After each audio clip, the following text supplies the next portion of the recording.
Hi there. Tonight we step back in time, not to a battlefield or a king's court, but to a quiet, often overlooked corner of medieval society. The convent. Imagine the year is, say, 1250. You're standing outside a towering stone wall, its gate, unyielding, a stark contrast to the muddy, bustling village you just left behind. The air here is different, cooler, carrying the faint scent of incense and damp earth. You clutch a small, worn satchel, perhaps with a single change of clothes, a well-loved prayer book, and maybe a tiny bode, forbidden keepsake tucked deep inside. Your worldly possessions are few, your connections to the outside world about to be severed. This isn't a whimsical journey. It's a commitment, a vanishing act of sorts. And let's be honest, you probably won't survive this lifestyle for long if your idea of comfort involves hot baths and a decent night's sleep. So, before you get comfortable, take a moment to like the video and subscribe, but only if you genuinely enjoy what I do here. And if you're listening, tell me, where in the world are you right now, and what time is it? I always love to hear that now. Dim the lights, maybe turn on a fan for that soft background hum. And let's ease into tonight's journey together. You take a deep breath. The heavy wooden gate creaks open just enough for you to slip through, and then it clangs shut behind you with a sound that echoes in your very bones. You're inside. The outside world, with its squabbles, its feasts, its fleeting joys and harsh realities, instantly feels like a distant dream. Before you stretches a cobbled courtyard, surrounded by buildings that seem to hum with a quiet, ancient purpose. You notice the simple, unadorned robes of the women moving silently about, their heads bowed, their movements deliberate. They glide, rather than walk, like shadows in the fading light. This is your new home, your new family, your new everything. You've answered a calling, perhaps felt a profound spiritual pull, or maybe, just maybe, it was the only real option available for a woman of your station with no dowry or desire for marriage. Historians still argue whether true piety or societal limitations drove more women to the convent. Your initial reception is a study in quiet efficiency. An older nun, her face a roadmap of serenity and discipline, greets you. She doesn't smile. Not broadly anyway, but her eyes hold a glint of something almost welcoming, a sort of knowing understanding. She leads you, not to a warm hearth, but directly to a small, unadorned cell, almost a closet, with a narrow cot, a crucifix on the wall, and a single wooden stool. This is your temporary abode, a space for reflection before the true immersion begins. The air within is cool, carrying the faint scent of stone and a hint of old incense.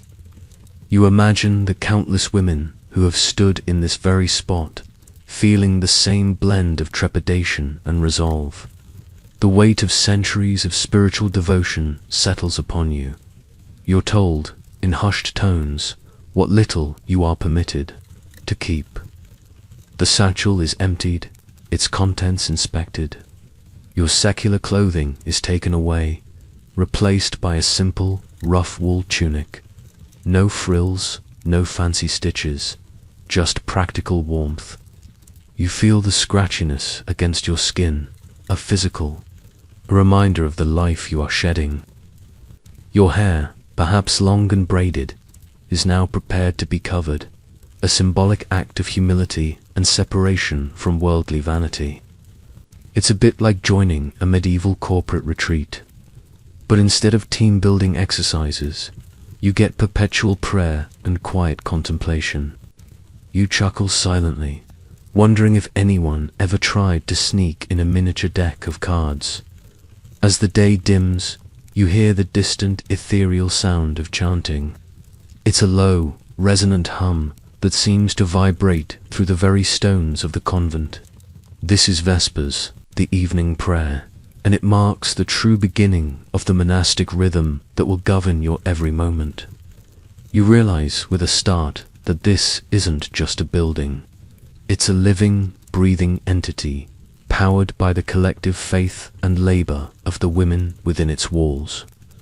The abbess, the woman who holds the ultimate authority here, might be a noble woman by birth, but within these walls, her power derives from God and the rule.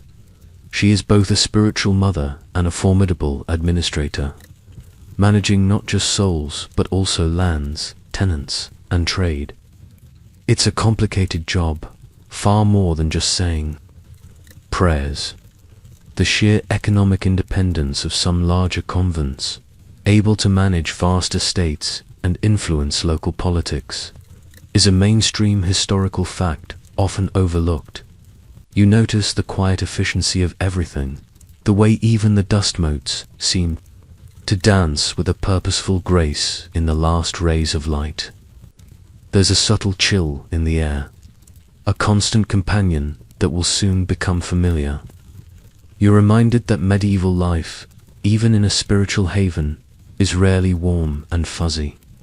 You think about the comforts you've left behind, soft beds, warm fires, the freedom to speak your mind, all gone, replaced by a discipline that promises a different kind of fulfillment. This initial stripping away of personal comfort and identity is crucial for embracing the communal life ahead. It's a quirky tidbit that many convents had specific comfort allowances for older or infirm nuns, often in the form of extra blankets or even a small personal fire in their cell during harsh winters, showing a surprising degree of practical compassion. As the chanting fades, a profound silence descends. It's not the silence of an empty space, but a full, weighty quiet, rich with unspoken prayers and centuries of devotion. You hear the rustle of robes as nuns prepare for the great silence of the night. You are alone with your thoughts, the reality of your choice settling over you like a heavy cloak. This is it. Your new life as a medieval nun has officially begun, and tomorrow the true regimen will start. The first rays of dawn, or what passes for dawn inside these thick stone walls, find you stirring long before you might be accustomed to. There's no gentle alarm, no snooze button here. Instead, it's the insistent tolling of a bell, a deep, resonant sound that vibrates through the very stone of your small cell, pulling you from the shallow depths of sleep. This is Matins, the first of the canonical hours, often before sunrise. You rub the sleep from your eyes, the chill in the air a sharp contrast to the warmth of your rough wool blanket. The concept of a leisurely morning is now a quaint, distant memory. You fumble in the pre-dawn gloom, pulling on the simple habit you were given yesterday. It's still unfamiliar, a bit scratchy, but you'll soon move with practiced ease, like slipping into a second skin. There's no time for preening, no mirrors, no fuss. The purpose is not comfort or vanity, but utility and uniformity. You join the silent procession of other nuns, their figures indistinct in the low light, moving like spectres down the corridor towards the choir stalls in the church. The air grows colder here, thick with the scent of old stone, dampness, and the faint, lingering aroma of incense from the night before. It's like stepping into a giant, unheated stone refrigerator, only less appetizing. This early rising isn't just a spiritual exercise. It's a practical necessity. With no artificial light beyond sputtering rushlights or precious candles, the monastic day revolved entirely around the sun. That meant waking before it, to prepare for a day that would unfold with the precision of a medieval clockwork mechanism. You quickly learn that your personal preferences for sleep or warmth are irrelevant. The rule of Saint Benedict, the guiding principle for most Western monastic communities, dictates a rigorous schedule designed to structure every moment for prayer, work, and study. Mainstream historical fact tells us that the monastic day was meticulously divided into 8 periods of prayer, known as the Liturgy of the Hours, starting with matins in the deep pre-dawn and ending with compline before bed. You take your assigned place in the choir, a carved wooden stall that offers little in the way of cushioning. Your knees ache almost immediately as you kneel on the cold stone. The air is still, save for the rustle of robes and the occasional cough. Then, a single voice, clear and strong, begins the first chant, and soon it's joined by others, swelling into a harmonious, ethereal sound that fills the vast space. You try to follow along, your voice tentative at first, then gaining confidence. The Latin words, while familiar from your upbringing, take on a new, profound meaning when sung in unison in the dim light.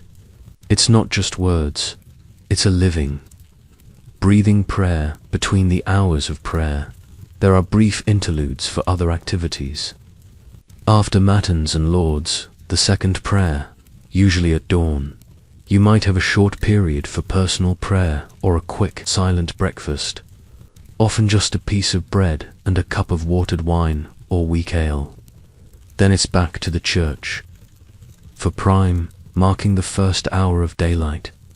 This cycle repeats throughout the day: terce mid-morning, sext at noon, nun mid-afternoon, vespers in the evening, and finally, compline before you return to the dormitory for the night.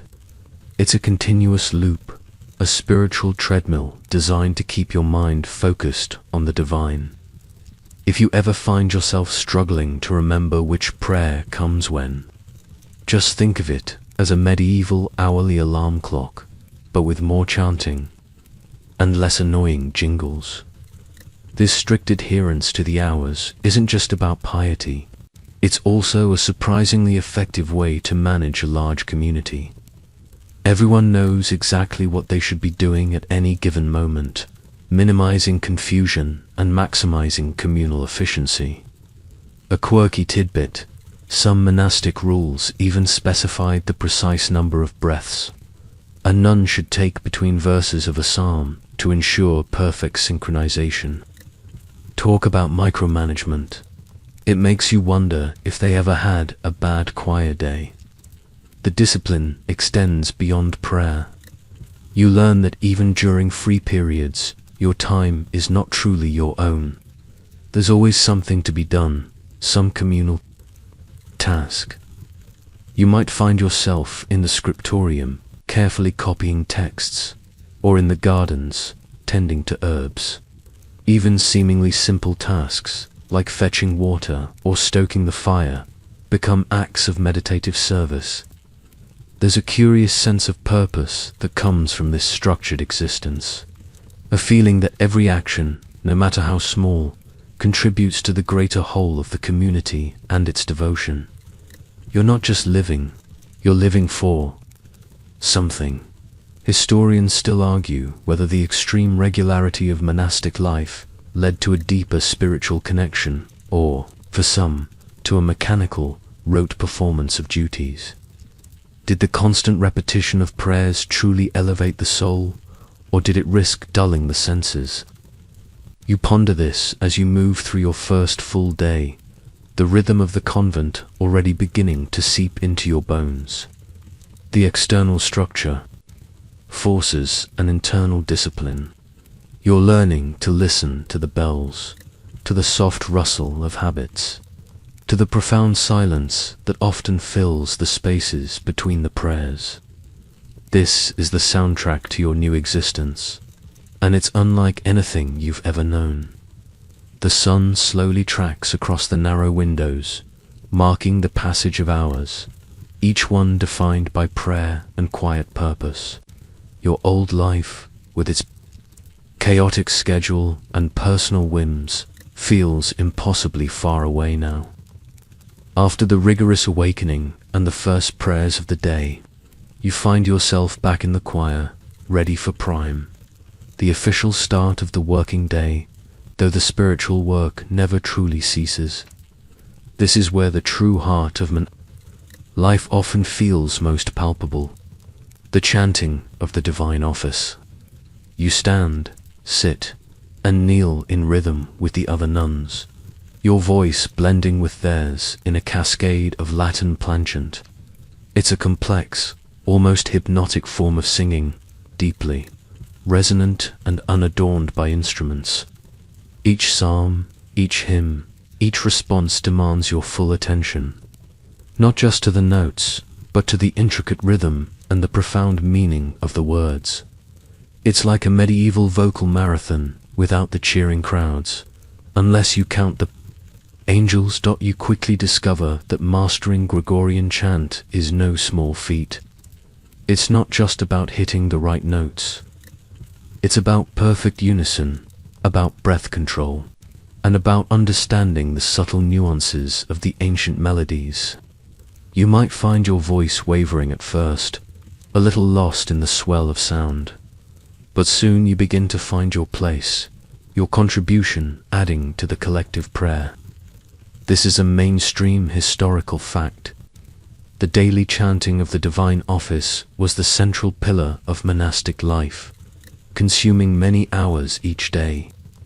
It was believed that this continuous prayer ascended to God, interceding for the entire world. The acoustics of the medieval church are designed to amplify and carry these sounds, making the voices seem to reverberate with divine power. You feel the vibrations in your chest as the chant deepens, a physical manifestation of spiritual effort. There's a certain beauty in the repetition, in the way phrases are echoed and built upon, creating a sonic tapestry that weaves through the hours. It's more than just singing. It's a form of active meditation, a way to focus the mind entirely on God. Your thoughts, so often prone to wandering, are corralled by the discipline of the chant, but it's not always pure serenity. Sometimes your throat aches, your voice feels hoarse, or your mind wanders despite your best efforts. You might catch a glimpse of an older nun stifling a yawn, or a younger one struggling to keep pace. Even in devotion, human frailty persists. And let's be honest, trying to hit those high notes at 4 a.m. without coffee or a pop star's vocal coach is a challenge. A quirky tidbit: some monastic rules were so strict they even dictated how loudly one should cough or sneeze during the office, lest it disrupt the sacred harmony. Presumably, a well-timed silent sneeze was considered a spiritual triumph. Between the hours of communal prayer, there might be periods of lectio divina, or divine reading. You might retreat to a quiet corner of the cloister, or perhaps to the nascent convent library, if your community is fortunate enough to possess one. Here, you slowly read and meditate on scripture or the writings of the church fathers. This isn't reading for information, but for spiritual nourishment, allowing the words to sink deep into your soul. The silence, remember from the previous section, is your constant companion, broken only by the rustle of parchment or the distant cooing of doves in the cloister garden. The importance of the choir and the quality of the chanting were paramount. Convents often competed to have the most beautiful and accurate renditions of the office, sometimes even sending nuns to other, more renowned convents to learn specific melodies or techniques. This wasn't vanity. It was considered an offering of the highest quality to God. The idea was that if you were going to dedicate your life to prayer, you might as well make it sound as angelic as possible. Historians still argue whether the emphasis on communal prayer sometimes overshadowed individual spiritual experience, or if the disciplined communal practice actually fostered a deeper personal connection to the divine. Did the collective voice truly elevate each individual soul, or did it sometimes dilute personal piety? You ponder this as the final notes of a psalm die away, leaving a sacred stillness in the air. The silence that follows a particularly powerful chant can be almost as moving as the music itself, pregnant with devotion. As the morning progresses, you realize that the chanting is more than just a series of prayers. It's the very heartbeat of the convent. It shapes time, defines the hours, and binds the community together in a shared spiritual enterprise. You are no longer just an individual. You are a single voice in a choir stretching back centuries, connecting you to every nun who has ever stood in these stalls, offering her breath and her devotion to God. And as your voice grows stronger, more confident, you begin to understand the profound power of that collective offering. You feel the resonance of faith in every bone, a comforting, unwavering presence that promises to guide you through the long days and silent nights ahead. With the morning prayers concluded, the intense spiritual focus of the choir gives way to a different, yet equally vital, aspect of monastic life: the work of your hands. You emerge from the church, blinking slightly as the daylight, even diffused by the cloister's arches, seems brighter than the dim interior. This isn't a leisure period. It's a transition from one form of devotion to another. The rule of Saint Benedict, which governs so much of your new existence, famously states, "Idleness is the enemy of the soul." And the medieval convent takes that idea to heart. You are quickly assigned a task, something simple at first, perhaps helping in the refectory, the dining hall, to sweep the straw off the floor, or assist in setting the tables. This isn't glamorous work, nor is it particularly skilled, but it is essential. Every nun, regardless of her background before entering the convent, is expected to contribute to the daily maintenance and functioning of the community. Even if you arrive from a noble family, accustomed to servants handling every chore, those days are long past. Here, everyone is equal in their service to God and to the community. This communal labor is a mainstream historical fact, fundamental to the self-sufficiency of most convents. The types of work undertaken by nuns varied widely, depending on the convent's size, wealth, and location. In a smaller, poorer community, you might find yourself toiling in the gardens, cultivating vegetables, herbs for medicine, or even flax for linen. Your hands, perhaps once soft, quickly become calloused and stained with earth.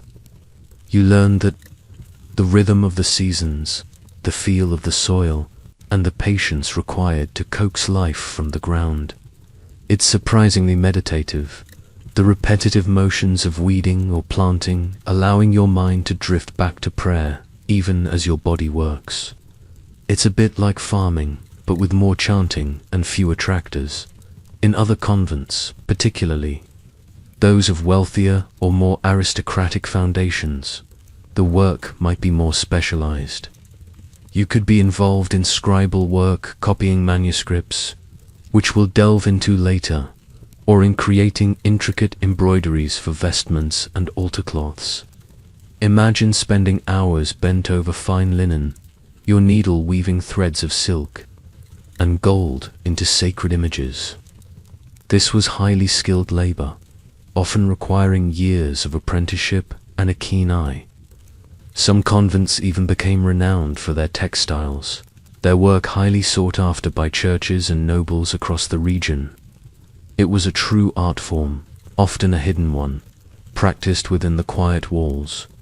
You might also find yourself in the infirmary, helping to care for the sick and elderly nuns.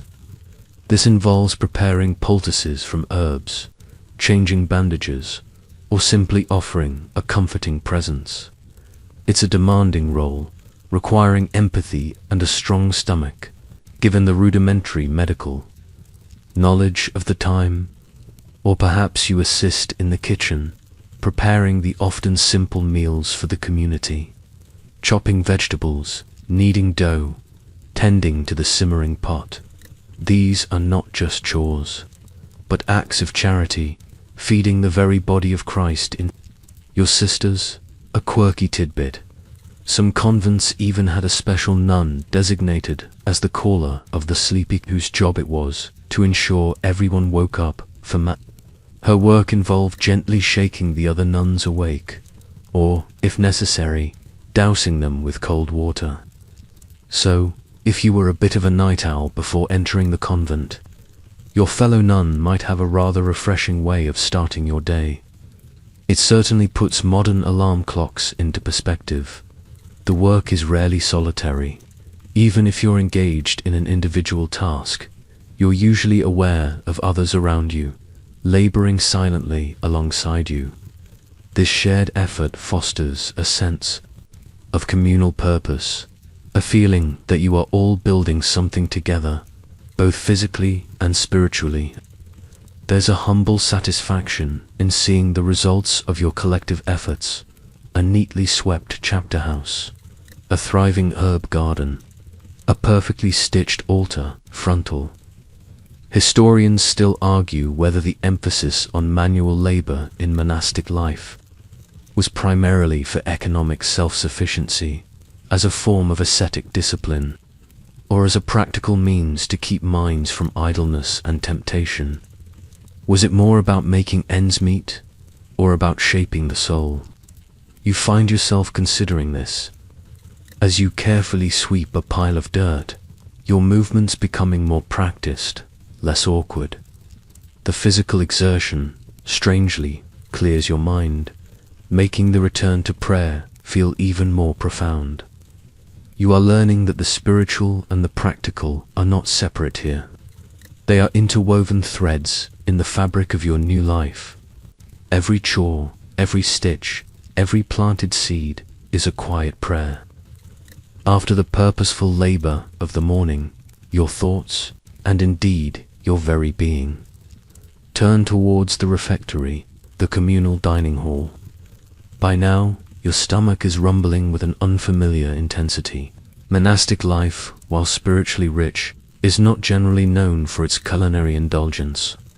You quickly discover that mealtime, like everything else, is a carefully orchestrated ritual, steeped in both practicality and piety. It's a bit like a silent dinner party, if everyone at the party was very, very hungry and incredibly disciplined. As you enter the refectory, the first thing you notice is the profound silence. This isn't a place for gossip or light chatter. Instead, while the nuns eat, one of the sisters reads aloud from a sacred text, often the Bible or the lives of saints. This practice, a mainstream historical fact of monastic life, ensures that even during the physical act of eating, the mind remains focused on spiritual nourishment. It's a remarkable feat of multitasking, chewing and contemplating scripture simultaneously. You might occasionally hear a cough, the scrape of a wooden bowl, or the quiet rustle of the reader's parchment, but conversation is strictly forbidden. It really puts a damper on any thoughts of discussing the latest convent fashion trends, doesn't it? You take your place at one of the long, communal tables. The seating is likely arranged by seniority or by role within the convent, with the abbess presiding from a slightly raised dais.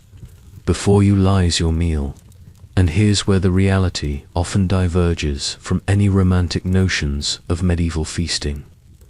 Your diet is simple, repetitive, and often sparse.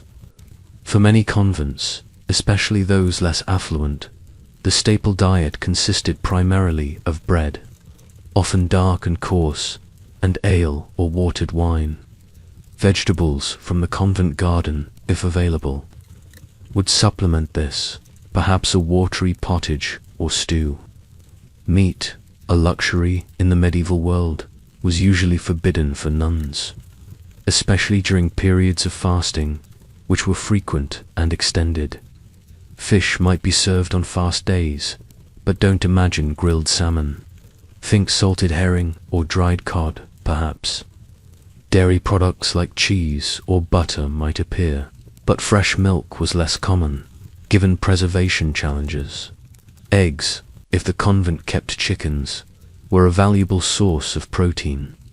You soon learned to appreciate every crumb, every morsel. Hunger, you realize, can be a surprisingly effective teacher in humility and gratitude. It's also a quirky tidbit that some medieval monastic rules even specified how one should eat, such as not taking too large a mouthful or not picking one's teeth at the table. Talk about table manners. Fasting, as mentioned, is an integral part of the monastic calendar. During Lent, Advent, and on many specific feast days throughout the year, meals would be even simpler, smaller, or perhaps even skipped entirely. You might experience the gnawing ache of true hunger, a physical discomfort intended to purify the soul and draw you closer to Christ's suffering. It's not a diet plan, it's a spiritual exercise. Historians still argue whether the extreme asceticism regarding food in some monastic communities truly enhanced spiritual devotion or, in some cases, led to health problems among the nuns. Was it a path to holiness or simply a tough existence? Despite the simplicity, there's a surprising efficiency to the meal service.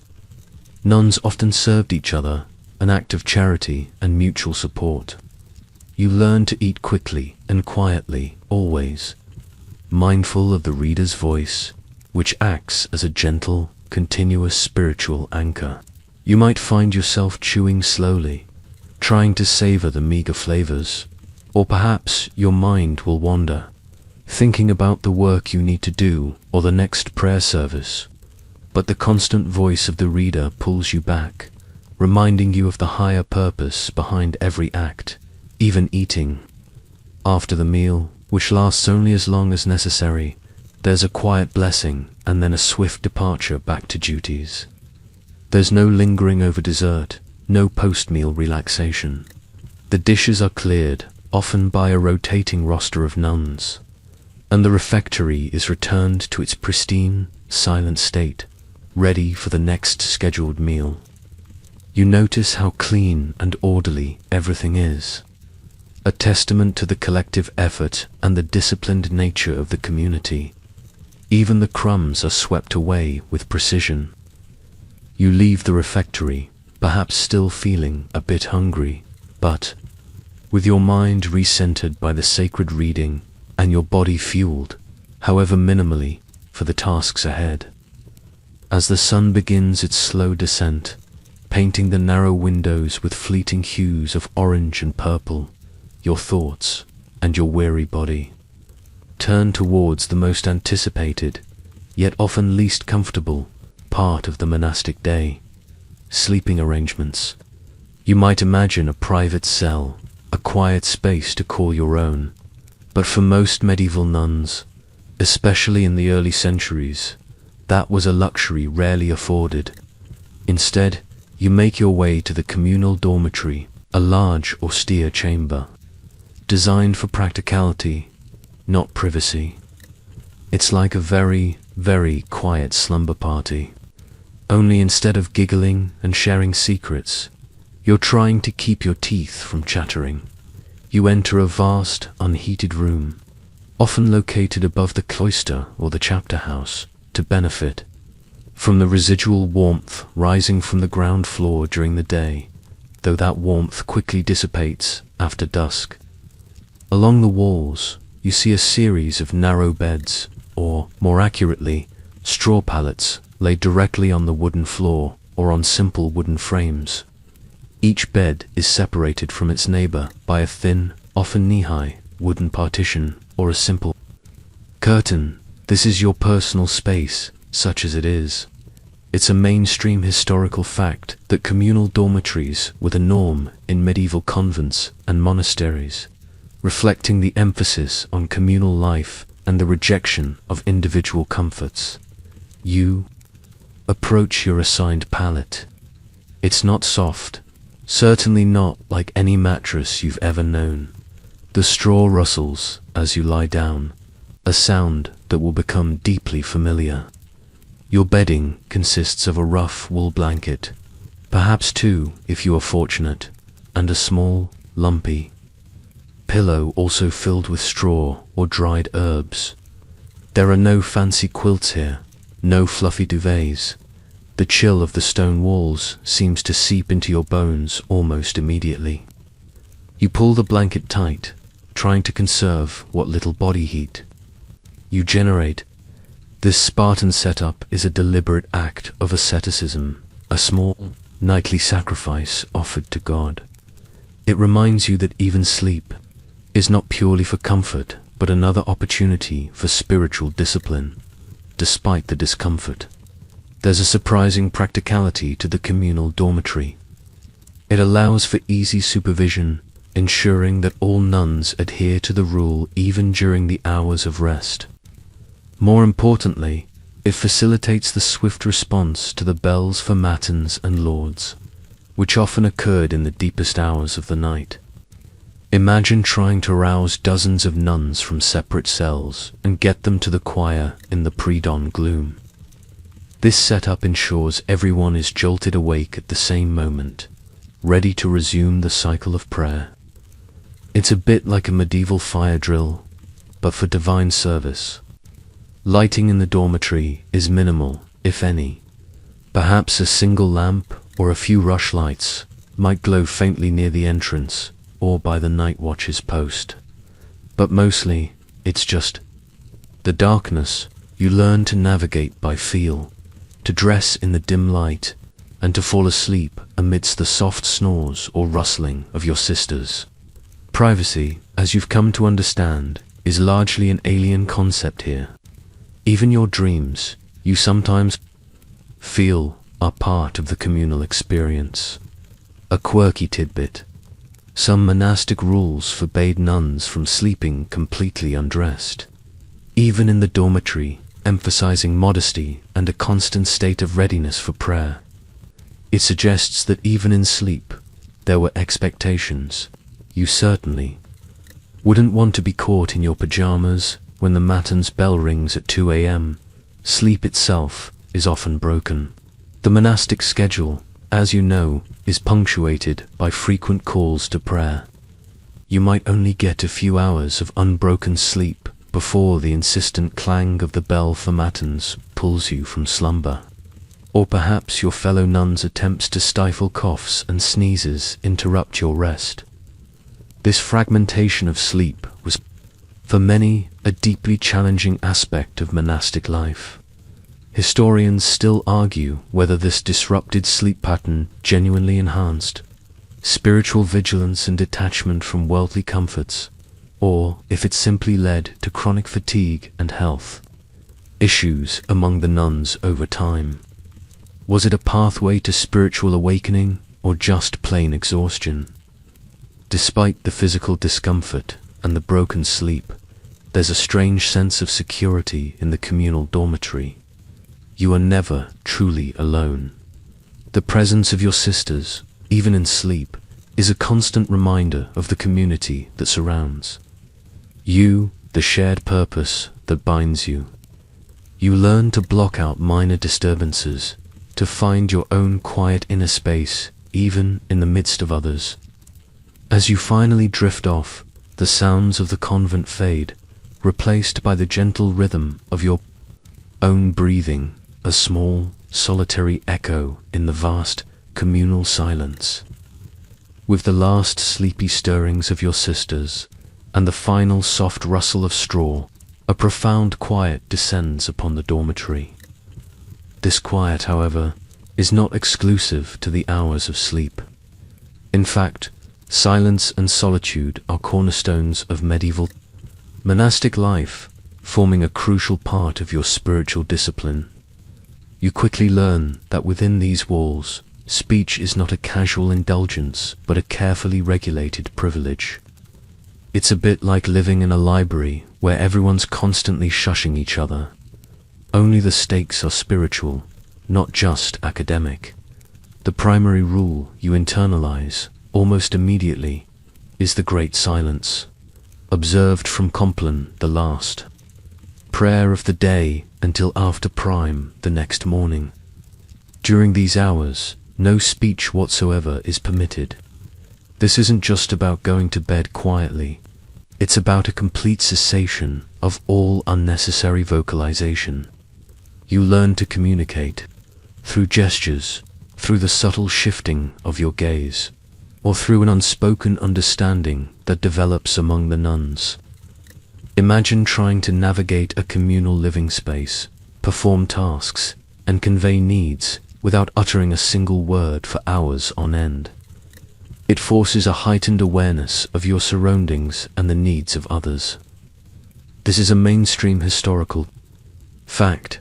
The Great Silence was universally observed in Benedictine communities and many others. Beyond the Great Silence, rules regarding speech continue throughout the day. While some monastic rules allowed for necessary conversation during work periods or in designated common rooms, much of your day is still lived in an atmosphere of intentional quiet. You learn to speak only when truly necessary, to keep your voice low, and to avoid idle chatter or gossip. This isn't about shyness. It's about fostering a constant state of prayer and contemplation. Every word you utter is meant to be purposeful, edifying, or essential to the running of the convent. It's a stark contrast to the cacophony of the outside world, where words are often cheap and plentiful. The rationale behind such stringent rules on silence is deeply spiritual. It's believed that by stilling the tongue, you quiet the mind, creating space for God to speak. The absence of external noise and distraction allows for deeper introspection, for focused prayer, and for listening to the still, small voice within. It's like turning off all your social media notifications so you can actually hear yourself think.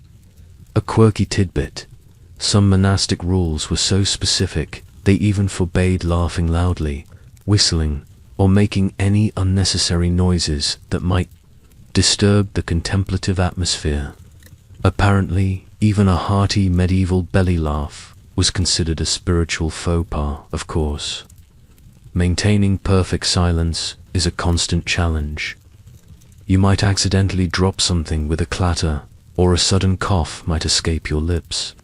In these moments, you offer a quick, silent apology, acknowledging the transgression. There's an internal struggle too, as your mind, accustomed to external stimuli and conversation, yearns for an outlet. You might find yourself mentally rehearsing conversations or silently complaining about the cold, only to catch yourself and gently redirect your thoughts back to prayer. Historians still argue whether such extreme emphasis on silence fostered a deeper spiritual connection or, for some, led to feelings of isolation and suppression of natural human interaction. Did the quiet truly bring nuns closer to God, or did it sometimes create an unnatural detachment from their own humanity? You find yourself pondering this as you walk through the cloister, the only sound the soft padding of your feet and the distant chirping of birds. Yet, there are designated times and places for necessary communication. The chapter house, for instance, is where the community gathers daily to discuss convent business, read a chapter of the rule, and for sisters to confess their faults or receive correction. Here the abbess speaks, and nuns may, with permission, address the community.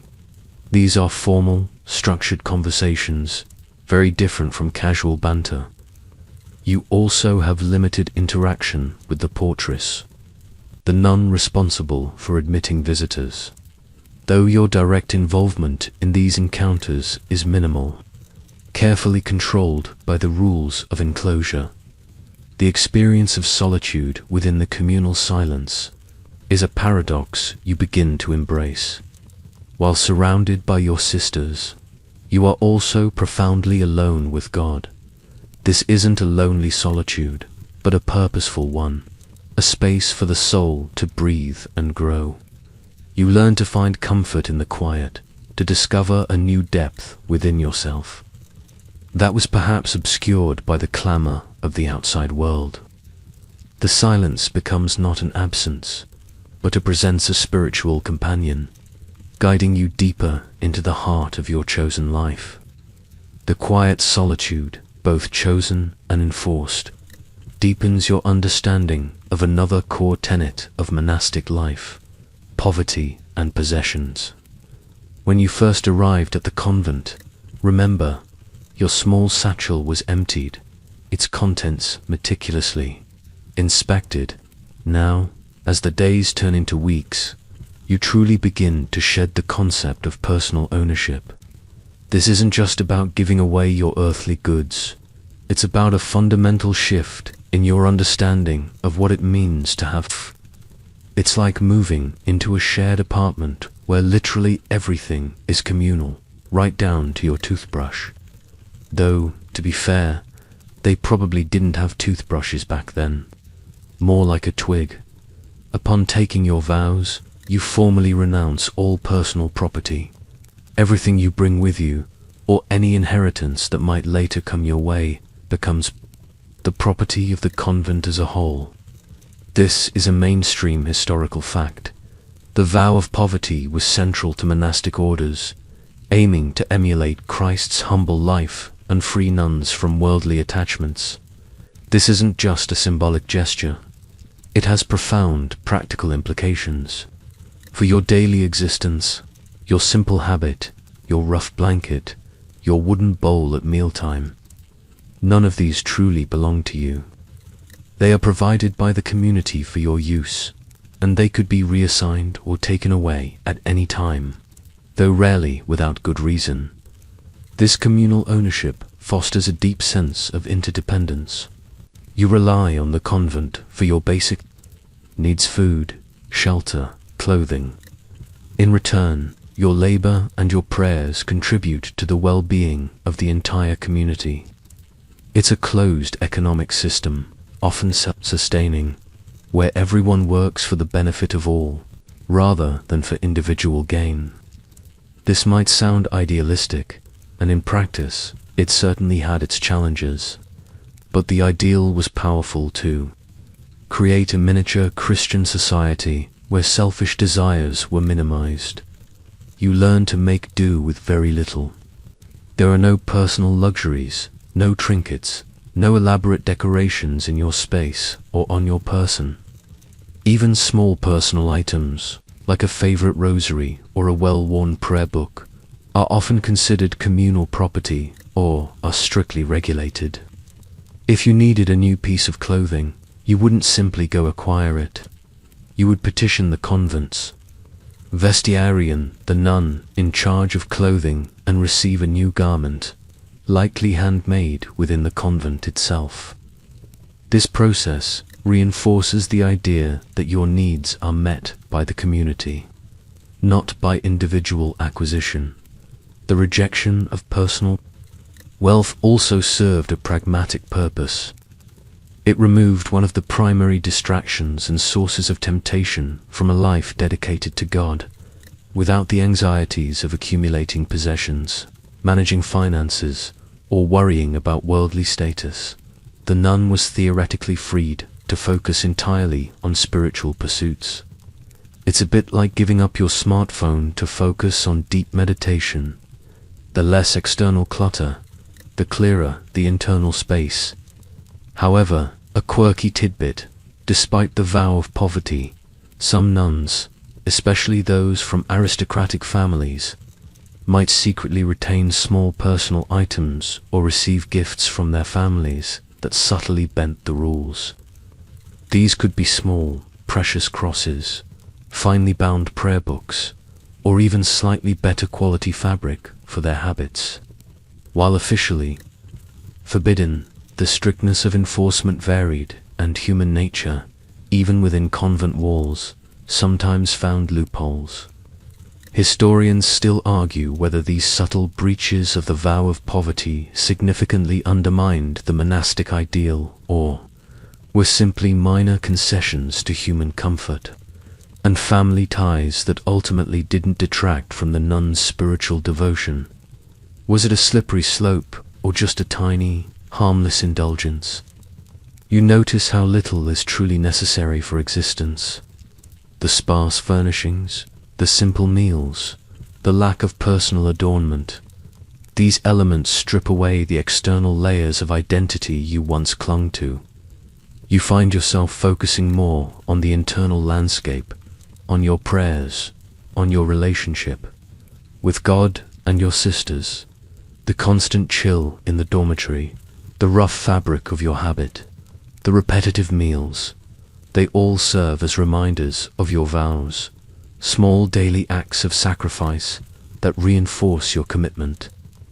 In a world where status was often defined by what you owned, here it is defined by what you have given up. As you spend more time in the convent, you realize that true poverty isn't just about not having things, it's about not needing things.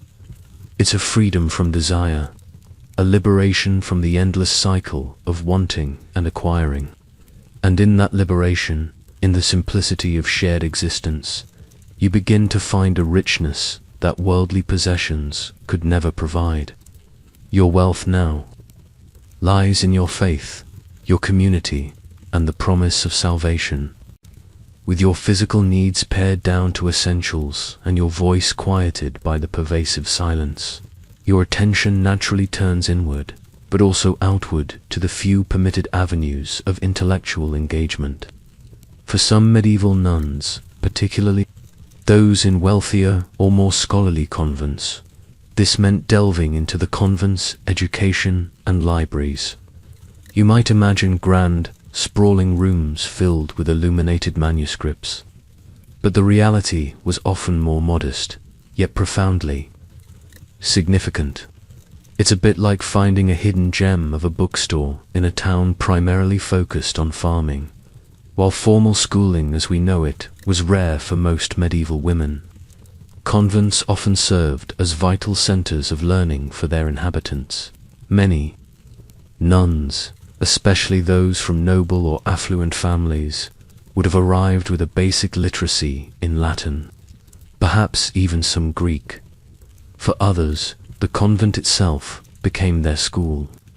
Here, amidst the quiet discipline, you would continue to study, deepening your understanding of scripture, theology, and the lives of saints. This pursuit of knowledge, particularly theological knowledge, was considered another form of devotion, a way to better understand God's creation and His will. This is a mainstream historical fact. Convents were often the primary, or even sole, institutions providing education for women in the Middle Ages. The convent library, if your community possessed one, was likely a small but precious collection. Imagine a room, perhaps chilly and damp, lined with simple wooden shelves. On these shelves, you wouldn't find novels or popular romances, but carefully copied volumes of the Bible, commentaries by early church fathers like Augustine or Jerome, liturgical books, and perhaps some classical texts. Each book was a treasure, painstakingly copied by hand, often within the convent's own scriptorium, which we'll explore in more detail later. The very act of reading was slow, deliberate, and meditative, often involving reading aloud, even if only to yourself, in a hushed whisper, to better absorb the meaning. Your access to these texts, however, wasn't always unrestricted. The types of books available and the freedom to read them often depended on the convent's specific rule, the abbess's discretion, and the nun's role within the community. For those who served as scribes, the copying of texts was their primary form of engagement with the library's contents. For others, lectio divina, or spiritual reading, was a designated period for focused study of sacred texts. You wouldn't just browse for entertainment. You would read with a purpose, seeking spiritual insight beyond religious texts. Some convents also housed practical books, treatises on herbal medicine, chronicles of local history, or even early scientific texts. A quirky tidbit: some nuns were known to create their own florilegia, or collections of favorite passages and quotes from various texts, essentially creating their own medieval spiritual commonplace books. These personal compilations offer a fascinating glimpse into their intellectual interests and spiritual journeys, showing a surprising degree of individual initiative within the communal structure. It's like a medieval Pinterest board, but with more Latin and less avocado toast. Historians still argue whether the intellectual pursuits within convents offered genuine intellectual freedom for women, or if they primarily served to reinforce existing religious doctrines and societal norms. Did these libraries truly empower female scholars, or merely channel their intellect into prescribed spiritual paths? You ponder this as you carefully turn a brittle parchment page, feeling the weight of centuries of scholarship and devotion.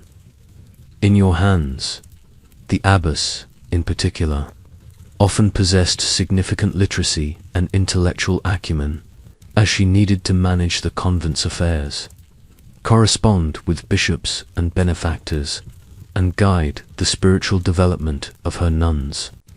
She might even compose her own letters, treatises, or hymns, adding to the convent's intellectual heritage. The intellectual life of a convent, while quiet and internally focused, was a vibrant, often hidden, current within the broader medieval landscape. It was a place where women could uniquely engage with learning in a structured and supported environment, far from the distractions and limitations of secular society. As you spend more time with the precious books, you realize they are more than just words on a page. They are living conduits to ancient wisdom, voices from the past, and guides to the spiritual future.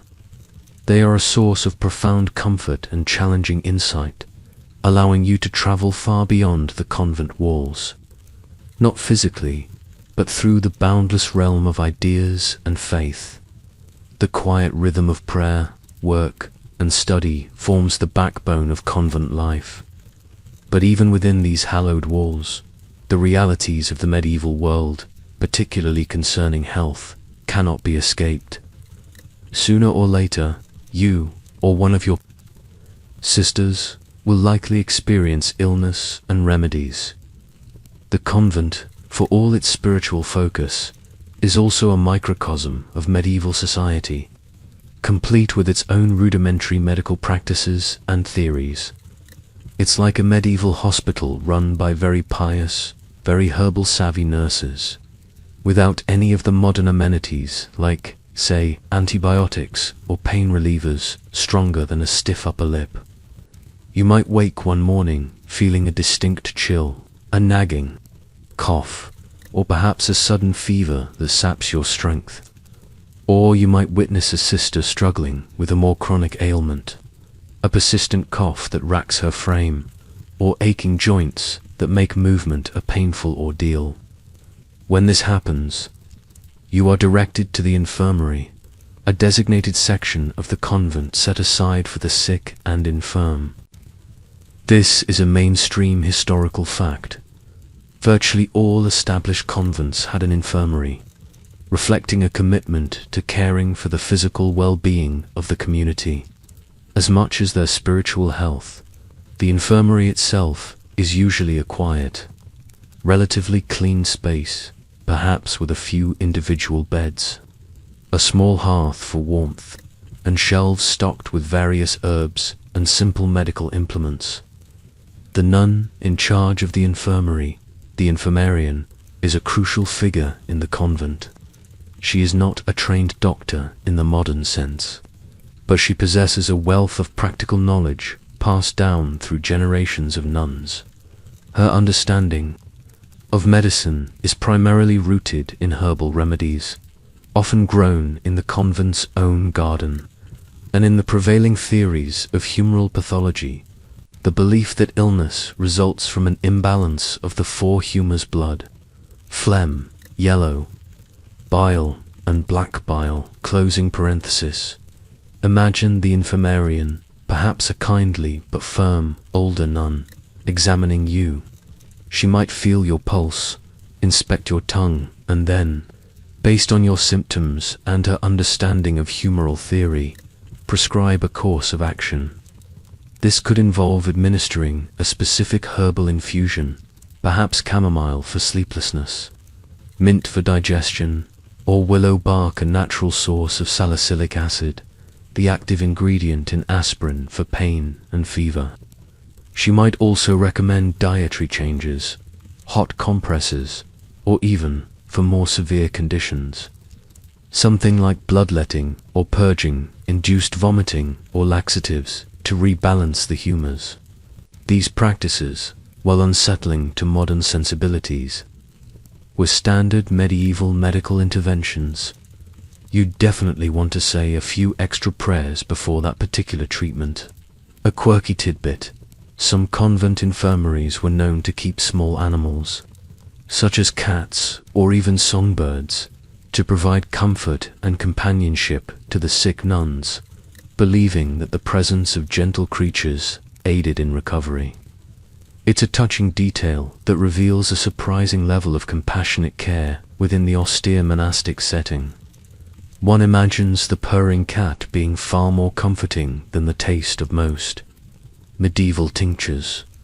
The care you receive is practical and focused on comfort as much as cure. Warm broths, clean linens, a luxury in themselves, and a quiet environment are all part of the healing process. While you might not receive the latest in pharmaceutical innovations, you do receive constant spiritual support. Your sisters will visit, offering prayers and companionship, reminding you that even in illness, you are part of the communal body. This communal support is crucial, as medieval medicine often relied as much on faith and comfort as on any specific treatment. Historians still argue whether the medical knowledge preserved and practiced in convents was genuinely advanced for its time, or if it simply reflected the general, often limited, state of medieval medicine. Did nuns significantly contribute to medical progress through their herbal knowledge, or were their practices largely confined to traditional folk remedies and prevailing and often flawed theories? You find yourself reflecting on this as you sip a bitter herbal concoction, hoping it will alleviate your symptoms. The taste isn't great, but the quiet care from the infirmarian and the prayers of your sisters offer their own form of healing. You know that survival in this era, even within the convent walls, is a testament to both resilience and faith. Having experienced the practicalities of the infirmary, you now become more acutely aware of the systems in place to maintain order and spiritual rectitude within the convent. This brings you face to face with the concept of discipline and penance, integral components of monastic life designed to guide the nuns towards holiness and correct any deviation from the rule. It's like living in a spiritual boot camp, where every misstep isn't just frowned upon, but often requires a formal act of repentance. The foundational text for this discipline is once again the Rule of Saint Benedict, which outlines various levels of correction for different transgressions. These range from minor infractions, like speaking out of turn during silence or being late for an office, to more serious offenses that could disrupt the harmony of the community. The overall aim isn't punishment for its own sake, but rather the spiritual growth and correction of the individual and the preservation of communal order. This is a mainstream historical fact. Monastic rules meticulously detailed a system of discipline to maintain the integrity of the community. Minor transgressions are often handled through public confession and a mild penance. during the daily meeting in the chapter house, after the reading of a chapter of the rule. Nuns are invited to confess their faults, often in a general sense, or for specific minor breaches. Imagine standing before the assembled community, humbling yourself, and admitting, for instance, that you accidentally dropped a book during Lectio Divina, or whispered a few too many words to your neighbor during work. The abbess, or the prioress, would then assign a penance, perhaps a brief period of extra prayer, a few prostrations, or being last in line for a meal. It's designed to be a gentle reminder, a public acknowledgement of imperfection, fostering humility rather than shame. It's sort of like confessing you ate the last cookie, then having to do an extra chore as penance. For more serious offenses, the discipline becomes more rigorous. These might include repeated disobedience, negligence in duties, or any act deemed to undermine the spiritual integrity of the convent. In such cases, the penance could be more severe: temporary exclusion from communal meals or specific prayer, services, stricter fasting, or even, in rare and extreme cases, physical penance, such as self-flagellation, though this was more common in some male orders and later, more ascetic female orders, and often so. The idea was to bring about true contrition and a return to the path of righteousness. You certainly wouldn't want to be caught hoarding extra biscuits. The system relies heavily on communal vigilance and mutual correction. While gossip is forbidden, nuns are expected to discreetly report serious breaches of the rule to the abbess or prioress, not out of malice, but out of a sense of responsibility for the spiritual welfare of the sister and the community. This creates an atmosphere where self-awareness and adherence to the rule are constantly reinforced. A quirky tidbit: some monastic rules even had specific penances for seemingly trivial actions, such as making a face, yawning excessively, or even looking bored during prayer. The logic was that even small, seemingly insignificant acts could betray a lack of spiritual focus or respect. Imagine having to do extra prayers because your face wasn't showing enough piety. It adds a whole new level to resting contemplation face. Historians still argue whether the strict disciplinary measures in medieval convents fostered genuine spiritual growth through humility and repentance, or if they sometimes led to resentment, fear, or a performative piety rather than true inner transformation. Did the penances truly cleanse the soul, or did they sometimes just create a culture of anxiety? You find yourself reflecting on this as you witness a sister humbly accept her assigned penance, a testament to the convent's unwavering commitment to its spiritual ideals. Ultimately, the goal of all this discipline is not to break the spirit, but to shape it. It's about training the will, cultivating virtues, and eradicating vices. The consistent application of the rule, the gentle corrections, and the more severe penances all work in concert to forge a community of women dedicated entirely to God. You learn that true freedom, in this context, comes not from unbridled liberty, but from the liberation of self through submission to a higher purpose and a communal ideal. And as you embrace this discipline, you find a new kind of strength, a quiet resilience born from adherence to the rule. Having experienced the internal workings of the convent, the strictures of silence, and the discipline of correction, your perspective now shifts, however briefly, to the outside, because even within the enclosed world of the convent, there are occasions for visitors and outsiders, albeit under highly regulated circumstances. It's not exactly an open-door policy, more like a very exclusive, apparently no frivolous chatting kind of club. For most medieval nuns, direct interaction where the secular world was rare and strictly controlled. The very concept of enclosure, clausura, was central to monastic life, designed to protect the nuns from worldly temptations and distractions, allowing them to focus entirely on their spiritual vocation. This is a mainstream historical fact. Strict enclosure was a defining characteristic for most recognized female religious orders, especially those following Benedictine or Cistercian rules. It meant nuns were generally forbidden from leaving the convent grounds, and secular visitors were restricted to specific areas and times. When a visitor did come, they would typically be received in the parlor or locutorium, a room specifically designed for such interactions, often with a grill or grate separating the nuns from their guests.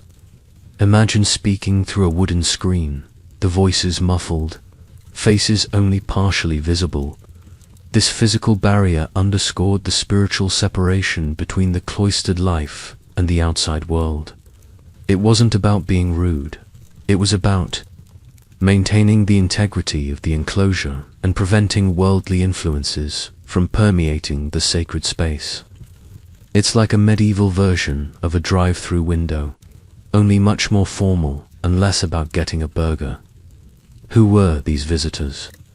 Primarily, they were family members, parents, siblings, or guardians who might visit occasionally, perhaps bringing news from home, checking on the nuns' well-being, or fulfilling legal obligations related to the nuns' dowry or inheritance. These visits, while perhaps emotionally poignant, were never casual. They would be supervised by an older nun, often the prioress, or another discreet sister, to ensure that the conversation remained appropriate and did not dwell on worldly affairs. You might hear the muffled voices of a sister conversing with her mother, separated by the grill, a poignant reminder of the life they had left behind. Beyond family, ecclesiastical authorities, bishops, abbots, from male orders, if the convent was subordinate to one, or papal legates, would visit for administrative or spiritual oversight. These were formal inspections, ensuring the convent was adhering to its rule, managing its finances responsibly, and maintaining spiritual discipline. These visits could be a source of anxiety, as the convent's reputation and financial well-being often depended on a favorable report. Occasionally, benefactors or potential donors might visit, especially if the convent was seeking funds for a new building project or to support its growing community. These interactions were crucial for the convent's economic survival. The abbess, often a skilled administrator and diplomat, would handle these discussions, presenting the convent's needs and demonstrating its spiritual worthiness for support. It highlights that even a cloistered community still relied on the generosity of the secular world to thrive. A quirky tidbit, despite strict rules. Records show instances of nuns attempting to communicate with the outside world through creative means, such as passing notes through a rotating turnstile in the parlor, or even, in rare cases, sneaking out disguised as secular women. While these were exceptions and risked severe penance, they show the persistent human desire for connection beyond the walls. It reminds you that even the most devout can get a little stir-crazy. Historians still argue whether the strict enforcement of enclosure truly protected nuns from worldly corruption and fostered spiritual growth, or if it sometimes led to isolation, limited their practical skills, and even caused mental health issues for some individuals. Was it a necessary spiritual safeguard or a restrictive cage? You reflect on this as you catch a glimpse of a visitor's colorful secular clothing through a distant archway. A flash of vibrancy against the muted tones of your own world. Your personal interactions with outsiders would be minimal to non-existent unless you held a specific office, like the portress or the abbess. For most nuns, the outside world remained a distant echo, filtered through the grill of the parlor or the hushed reports from their superiors. This controlled exposure to the secular world reinforced your commitment, reminding you of the deliberate choice you made to live a life apart, dedicated solely to God within these sacred walls. Having observed the convent's external interactions, your focus now turns to the crucial figure who orchestrates this complex, self-contained world, the abbess and her authority. She is not merely a spiritual guide, she is the convent's absolute leader, combining the roles of mother, teacher, administrator, and sometimes even landlord. Her position is one of immense power and responsibility, far more extensive than you might initially imagine for a woman in the medieval period. It's like being the CEO of a multi-million-dollar corporation, but instead of quarterly reports, you deal with eternal salvation and very persistent mice. The abbess is elected by the professed nuns of the community, usually for life, though occasionally for a fixed term. This election process, while ostensibly democratic, often involved complex negotiations, family influence, especially in aristocratic convents, and the approval of the local bishop or even the pope. Once elected, her authority is considerable. She is responsible for the spiritual well-being of every nun under her care, ensuring adherence to the rule, dispensing discipline, and providing guidance. This spiritual leadership is a mainstream historical fact. The abbess held ultimate spiritual authority within her convent, analogous to an abbot in a male monastery, but her role extends far beyond the spiritual. The abbess is also the convent's chief administrator. She manages all the convent's temporal affairs, its lands, its finances, its tenants, its property. Many convents were significant landowners, operating farms, mills, and even markets. The abbess would oversee these economic enterprises, negotiating contracts, collecting rents, and ensuring the convent's financial stability. She might engage in complex legal battles to protect the convent's rights or property. This required a shrewd mind, a strong will, and a practical understanding of medieval economics. Imagine balancing a budget when your income depends on the harvest and your expenses include an endless supply of candles. Her authority is hierarchical, cascading down through other key officials. Beneath the abbess, there might be a who acts as her second in command and supervises the daily life and discipline of the nuns. Then come the various obedientiaries, nuns appointed to specific offices, the sacristan in charge of the church and its sacred vessels, the seller responsible for provisions and food, the infirmarian who we met earlier, caring for the sick, the chantress leading the choir, and the portress managing the gate and visitors, among others. Each of these roles carries significant responsibility, and they all ultimately answer to the abbess. The abbess also serves as the convent's primary liaison with the outside world.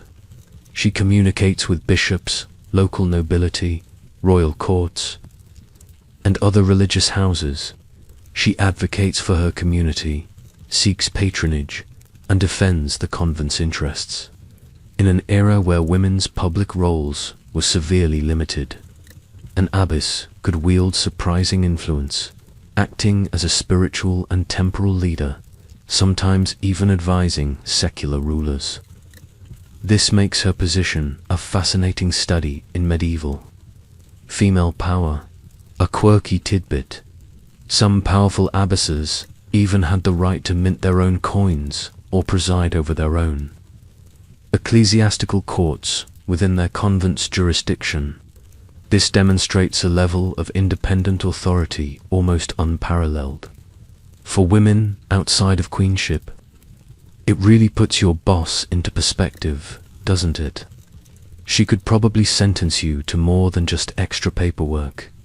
Historians still argue whether the extensive powers of an abbess represented a genuine opportunity for female leadership, an agency in the Middle Ages, or if her authority was always ultimately constrained by patriarchal church structures and societal expectations. Was her power truly autonomous, or merely delegated and limited? You observe the abbess as she moves through the cloister, her posture straight, her gaze steady, radiating an quiet authority that commands respect. You see the burden of her responsibilities in the subtle lines around her eyes, but also the strength of her conviction. You realize that the smooth functioning of the entire convent, the spiritual growth of its inhabitants, and its very survival, depends significantly on the wisdom, piety, and administrative skill of this one woman. She is the steady hand at the helm, navigating the convent through spiritual challenges, economic fluctuations, and the ever-present demands of the outside world. Her presence is a constant reminder of the profound leadership that can flourish even within the confines of a cloistered existence. You've now spent enough time within the convent walls to grasp its daily rhythms and the formidable authority of the abbess. But before you fully commit to this life, there's a crucial, often prolonged, period of discernment and training, the novitiate period. This isn't a quick decision, a whim of a moment. Instead, it's a rigorous test designed to ensure that your calling is genuine and that you are truly suited for the demanding life of a nun. It's essentially a spiritual trial by fire, but with more Latin and less actual fire. Upon your arrival, you are received as a postulant, a candidate seeking admission. This initial phase can last a few months, during which you live within the convent. Observe the daily routine and begin to immerse yourself in the prayers and practices without yet committing to vows. You wear simple, often plain clothing, distinct from the habit of the professed nuns. This period allows you to experience convent life firsthand, to see if the reality matches your aspirations, and for the community to assess your suitability. It's like a long job interview, except the job involves waking up at 2 a.m. for prayer. If deemed suitable, you then enter the formal novitiate. This is a mainstream historical fact. The novitiate was a mandatory period of probation, typically lasting 1 year, though it could sometimes be longer. During this time, you are known as a novice, and you wear a simpler version of the habit, often without the veil worn by professed nuns. Your training intensifies, focusing on the spiritual foundations of monastic life. You are placed under the direct guidance of the mistress of novices, an experienced and wise nun whose sole responsibility is to instruct you and your fellow novices in the rule, the liturgy, and the spiritual disciplines. The mistress of novices is a formidable yet nurturing figure. She teaches you the intricacies of the divine office, helping you memorize psalms and chants. She instructs you in the principles of monastic obedience, humility, and poverty. You learn the proper decorum for every occasion, the precise gestures for prayer, and the art of maintaining silence even amidst activity. She serves as both a mentor and a confessor, listening to your struggles, answering your questions about the rule, and guiding you through moments of doubt. It's a bit like having a very strict, but ultimately benevolent, spiritual drill sergeant. You might be asked to perform seemingly mundane tasks, like scrubbing floors or peeling vegetables, not just for practical reasons, but as exercises in humility and detachment from worldly pride. The novitiate is a period of intense self-examination. You are encouraged to reflect deeply on your motivations for entering the convent. Is it a true call from God? Is it genuine piety, Or are you seeking refuge from a difficult secular life, or perhaps fulfilling a family obligation? This introspective journey is crucial, as the vows you will eventually take are binding for life. There's no quitting after a trial period once you've made your final commitment. During this time, you also deepen your understanding of the specific history and traditions of your particular convent. Each community, while following a common rule, develops its own unique customs and spiritual emphases. You learn about the founding saints, the notable sisters who lived there before you, and the specific charisms of your order. It helps to ground you in the living tradition of your new home. A quirky tidbit: some novitiate instructions even included detailed guidance on how to walk, how to sit, and how to hold one's hands, all designed to promote an outward appearance of modesty and inner peace. Imagine being critiqued on your posture during prayer. It makes you realize that even your most casual movements are now imbued with spiritual significance. Perhaps you still subconsciously adjust your posture, even now. Historians still argue whether the novitiate period was truly effective in screening out unsuitable candidates, or if social pressures and limited alternatives for women sometimes led individuals to take vows despite lingering doubts or an imperfect vocation. Did the training truly prepare nuns for a lifetime of commitment, or did some simply endure it to escape other, less desirable fates? You observe your fellow novices, some struggling, some embracing the discipline with fervor. You see the various expressions of hope, fear, and determination on their faces. As the novitiate draws to a close, you face a final, profound decision. The mistress of novices and the abbess will assess your readiness, but ultimately, the choice is yours. Have you truly embraced this life? Are you ready to commit yourself entirely to God and to this community forever? The weight of this impending decision hangs in the air, a silent question demanding an honest answer. The novitiate period, with its trials and introspections, culminates in the most momentous decision of your new life, taking final vows. This is not a casual graduation ceremony. It is a sacred, irreversible commitment, a spiritual marriage to Christ and to the monastic way of life. The day itself is imbued with profound spiritual significance, a public declaration of your eternal dedication. It's the ultimate vow, far more binding than any marital contract of the era, and definitely no takebacks. The ceremony of taking vows is elaborate and deeply symbolic, often held during a special mass presided over by the local bishop or his representative. You, along with any other novices ready to make their final commitment, process into the church, perhaps carrying a lighted candle, a symbol of your faith and hope. The air is thick with incense, and the chanting of the choir feels more resonant, more poignant than ever before. This is a mainstream historical fact. The profession of vows was a solemn public liturgy, marking a nun's permanent commitment to God and her order. You stand before the altar, facing the abbess and the assembled community of nuns, as well as any special guests allowed to witness this sacred event. You are asked a series of questions, confirming your free will in choosing this life, your understanding of the rule, and your unwavering commitment. Then, the most crucial part, you verbally pronounce your solemn vows.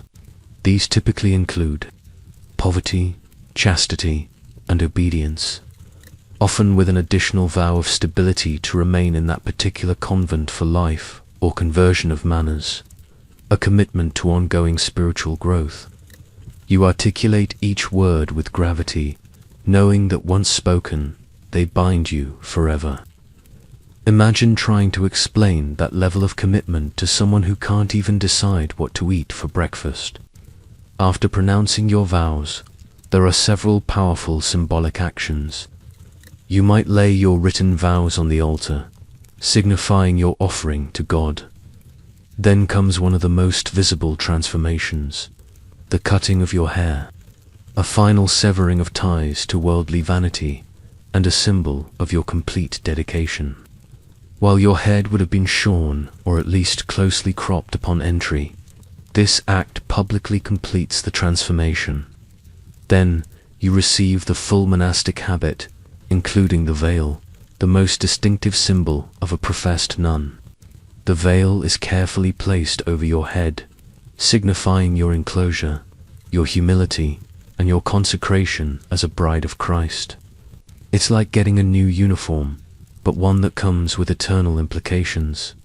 You might then prostrate yourself before the altar, lying face down in an act of ultimate humility and submission, signifying your death to the world and resurrection to a new life in Christ. The community would chant over you, a spiritual embrace, welcoming you fully into their ranks. When you rise, you are no longer a novice. You are a fully professed nun, a sister in Christ, part of the eternal body of the convent. A quirky tidbit, in some medieval convents, after taking vows, a nun might be symbolically given a ring, signifying her mystical marriage to Christ, much like a bride receives a wedding band. This ring, often simple and unadorned, was a constant physical reminder of her spiritual spouse and her unbreakable bond with God. It gives a whole new meaning to put a ring on it. Historians still argue whether the spiritual freedom promised by these vows, particularly the renunciation of marriage and worldly concerns, genuinely liberated women in the Middle Ages, or if it simply exchanged one form of societal constraint for another.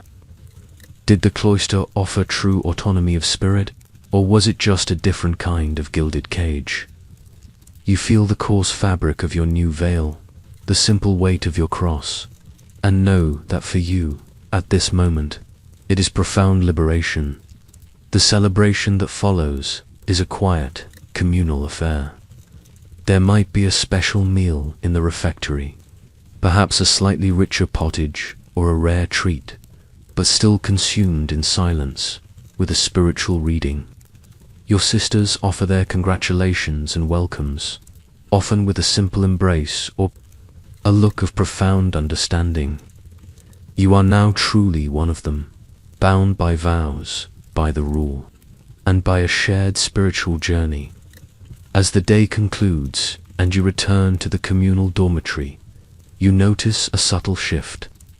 The former anxieties of the novitiate are gone, replaced by a deep sense of peace and belonging. The scratchiness of the habit feels less alien, the chill of the dormitory less biting. You are home, irrevocably committed and ready to embrace every aspect of this life, no matter how challenging, knowing it leads to a higher purpose. Now that you are a fully professed nun, the physical space around you takes on new meaning. You begin to see the convent not just as a collection of buildings, but as a carefully designed spiritual ecosystem. Let's delve into the convent architecture, understanding how each structure contributes to the rhythms of monastic life. It's like living in a perfectly organized, ancient machine designed for prayer and contemplation, only made of stone and smelling faintly of beeswax. At the heart of almost every medieval convent is the church or abbey church. This is the largest and most sacred building, where the divine office is chanted throughout the day and night. You've already spent countless hours within its walls, feeling the reverberations of your sisters' voices. Its architecture, often in the Romanesque or Gothic style, is designed to inspire awe and devotion, with soaring arches, stained glass windows if the convent is wealthy enough to afford them, and an altar as the central focus. It is the spiritual engine of the community, where the nuns offer their constant prayers for the world. This is a mainstream historical fact. The church was always the most significant building in any monastic complex, both in size and symbolic importance. Adjoining the church, typically on the south side for optimal sunlight, is the cloister. You walk through its covered walkways every day, feeling the cool stone beneath your feet. The cloister is a quadrangular courtyard, open to the sky in the center, often containing a garden, the cloister garth. The walkways provide shelter from the elements and serve as pathways connecting the main buildings. It's a place for quiet procession, for lectio divina, and for silent contemplation. The rhythmic echo of your footsteps against the stone often emphasizes the pervasive silence of the convent. It's basically a very fancy hallway, but with way more spiritual vibes. Leading off the cloister are the other essential convent buildings. The chapter house is where the community meets daily.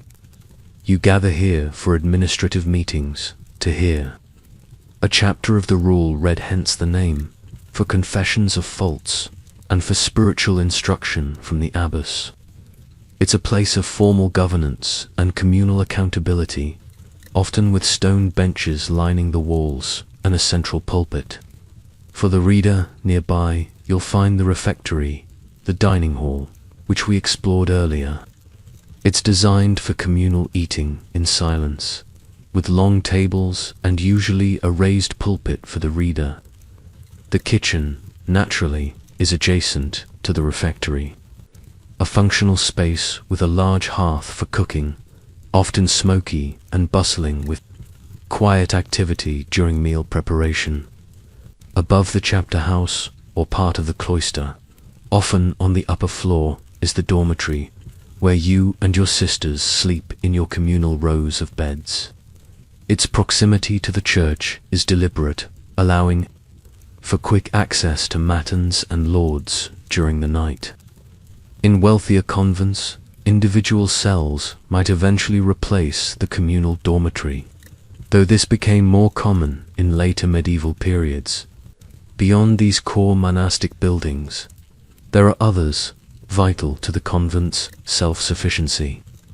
The infirmary, as you know, provides care for the sick. There might be a guest house, parlor, or locutorium for receiving authorized visitors, separated by a grille. If your convent is involved in significant scribal work, there will be a scriptorium, a room dedicated to copying and illustrating manuscripts. This is a place of quiet focus, often with good natural light and sturdy desks. Then there are the more practical working areas, the washhouse for laundry, the bakehouse and brewhouse for producing bread and ale, staples of the monastic diet, stables, barns, and storehouses for agricultural produce, and, of course, the ever-important latrines, often communal and surprisingly sophisticated for their time, sometimes even flushed by running water diverted from a nearby stream. It might not have been a 5-star hotel bathroom, but it was generally better than what most peasants had. A quirky tidbit: some medieval convents had cleverly designed systems for heating certain areas, like the warming room calefactory, a rare indulgence where a large fire was kept, allowing nuns to warm themselves during cold periods. This was often the only heated room in the convent, apart from the kitchen and infirmary, a precious communal comfort. Imagine how coveted that spot by the fire would be. Historians still argue whether the standardized architectural layout of medieval convents, following what is known as the ideal plan based on Benedictine principles, fostered a sense of communal identity and spiritual unity, or if it sometimes limited flexibility and adaptation to local conditions and needs. Did the uniform design truly enhance their mission, or did it sometimes create rigid environments? You trace the familiar path from the cloister to the refectory, then to the church, feeling the centuries of footsteps that have worn the stone smooth. This architecture isn't just functional, It embodies the very essence of your vowed life. Every arch, every wall, every quiet corner whispers of prayer and purpose. From the unyielding stone of the convent architecture, your attention now turns to a vibrant, living part of the complex, the gardens and herbs. While the church and cloister represent the spiritual heart, the gardens are often the convent's lungs, providing sustenance, medicine, and a touch of earthly beauty within the cloistered walls. It's like having a supermarket, pharmacy, and therapy garden all rolled into one, minus the checkout lines. You step into the cloister garth, the enclosed garden at the center of the cloister. This space is usually meticulously maintained, often with a central well or fountain and neatly laid out beds of fragrant plants. While primarily a place for quiet contemplation and outdoor procession, the cloister garth often contained symbolic plantings, like roses for the Virgin Mary or lilies, adding to the sacred atmosphere. This ornamental aspect reminds you that even beauty has a place in devotion beyond the cloister. Often nestled behind the main buildings or within the outer walls lie the more practical, working gardens. These are essential for the convent's self-sufficiency, a mainstream historical fact often overlooked amidst the spiritual narrative. Convents aimed to be as self-sufficient as possible, and cultivating their own food and medicine was paramount. You would spend significant time here, your hands in the earth, feeling the cool soil and the warmth of the sun. There are typically several distinct types of gardens. The kitchen garden is dedicated to growing vegetables, cabbages, onions, leeks, peas, beans, and root crops like carrots and parsnips. These provide the bulk of the convent's simple, often meat-free diet. You learn the rhythms of planting, weeding, and harvesting, the subtle signs of a good crop, and the disappointment of a poor yield. It connects you directly to the earth and the cycle of seasons, a stark contrast to the abstract theological studies in the scriptorium. Next to the kitchen garden. And perhaps even more crucial is the herb garden, or herbularius. This is where the convent's pharmacy truly comes alive. Here, you would find a vast array of medicinal plants, mint, sage, and thyme for digestive ailments and as culinary herbs. Chamomile and lavender for calming nerves and aiding sleep, a much-needed commodity. Comfrey for healing wounds and broken bones. Mugwort and yarrow for various women's ailments. Horehound for coughs and respiratory issues. Plantain for and skin irritations. And, of course, willow bark for pain relief. As you might recall from your time in the infirmary, you learn to identify each plant by sight and smell, to understand its properties, and to know the proper time for harvesting and drying. The infirmarian, whom you remember, would be a frequent visitor to this garden, gathering ingredients for her various remedies. This practical knowledge, passed down through generations of nuns, represents a significant contribution to medieval healthcare, often superior to what was available in many secular communities. It's a bit like being a medieval biochemist, only your lab is a patch of dirt, and your equipment is a trowel. Beyond food and medicine, there might also be an orchard, with fruit trees, apples, pears, plums, or berry bushes, providing welcome sweetness to the otherwise plain diet. And sometimes, a dye garden might exist, where plants like woad for blue or madder for red were grown for dyeing wool and linen for habits or liturgical textiles.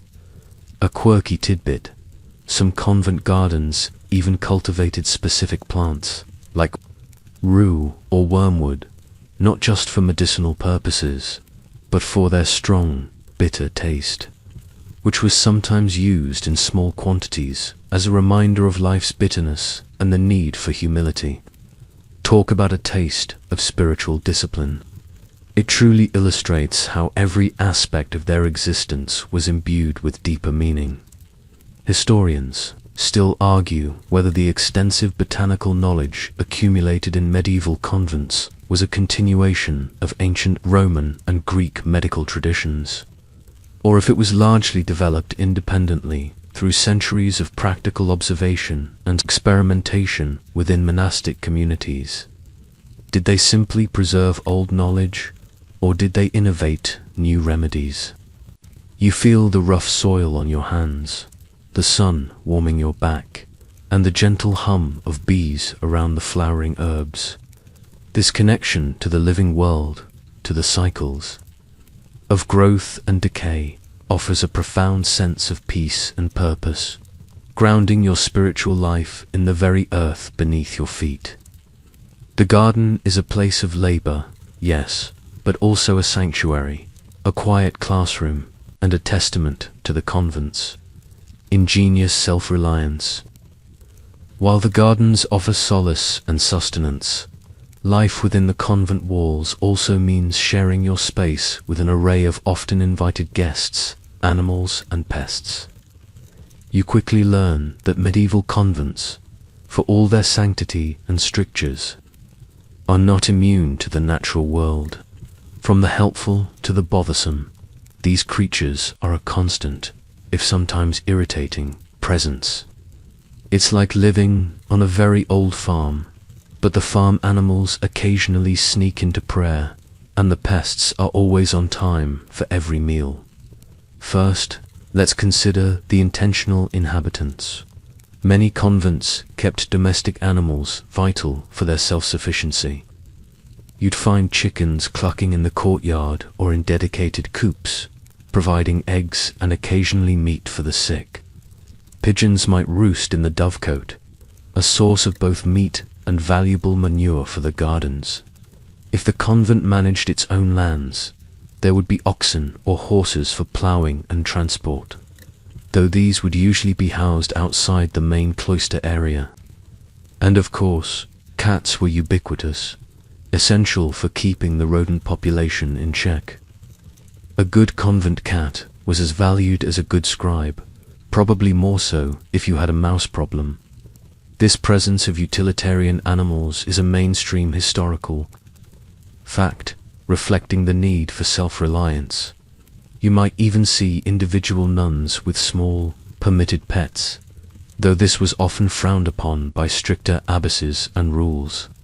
A small dog, a caged bird, or a particularly friendly cat might become a beloved companion, offering a rare touch of individual comfort and affection in an otherwise austere life. These moments, while perhaps bending the rule of strict detachment, speak to the enduring human need for connection. A quirky tidbit: some monastic rules specifically forbade nuns from having pet monkeys or squirrels, perhaps indicating that these more exotic and probably disruptive creatures were indeed, occasionally, snuck into the cloisters. One can only imagine the chaos a mischievous monkey could unleash during silent contemplation. But then there are the pests, the uninvited denizens, who view the convent as a veritable buffet and luxury hotel. Mice and rats are a constant battle, scurrying through storerooms, gnawing at grain sacks, and leaving their unwelcome droppings. You learn to check your wimple for tiny holes, and to keep any edible scraps well covered. The occasional screech or rustle in the walls is a familiar nocturnal soundtrack, a subtle reminder that even holiness doesn't deter a hungry rodent. Insects are an inescapable reality. Fleas and lice are common, thriving in the close quarters. And woolen garments. You become accustomed to the subtle itch, the quiet attempts to scratch without drawing attention. Flies and gnats buzz around during warmer months, especially in the refectory or kitchen. And in the dormitory, the threat of bedbugs is ever present, making sleep even more challenging than the cold already does. It really makes you appreciate modern pest control. Dealing with these pests is part of the daily grind. Nuns might use simple traps for rodents, or rely on the aforementioned cats. Herbs known for their insect-repelling properties, like wormwood or pennyroyal, might be strewn in beds or rubbed on skin, though their efficacy was probably debatable. Cleanliness, while important, was a constant uphill battle against an environment teeming with life. Historians still argue whether the constant presence of vermin and the rudimentary hygiene practices significantly impacted the health of medieval nuns, or if their relative isolation from larger, more crowded secular populations offered some protective benefits. Did the fleas and the close quarters lead to more illness, or did the simple, healthy diet and routine balance it out? You might find yourself quietly swatting a fly during Lectio Divina, a small, almost unconscious gesture of defiance against the persistent intrusions of the natural world. The presence of these animals, both welcome and unwelcome, is a constant reminder of the physical world that exists alongside the spiritual. They represent the earthly reality that even within a life dedicated to transcending the material, you are still very much a creature of the earth, sharing space with all its diverse, often inconvenient, inhabitants, and sometimes a quiet moment spent observing a busy ant or a sleeping cat can offer its own unique form of humble contemplation.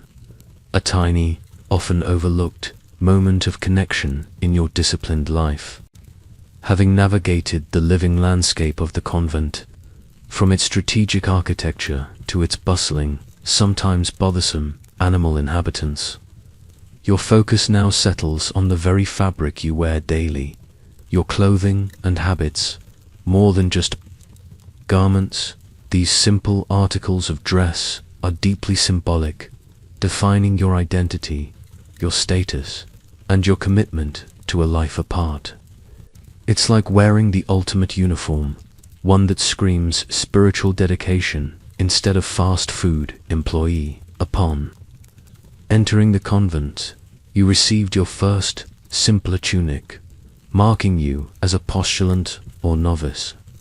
But after taking your final vows, you were formally invested with the full monastic habit, a ritualistic moment that underscored your transformation.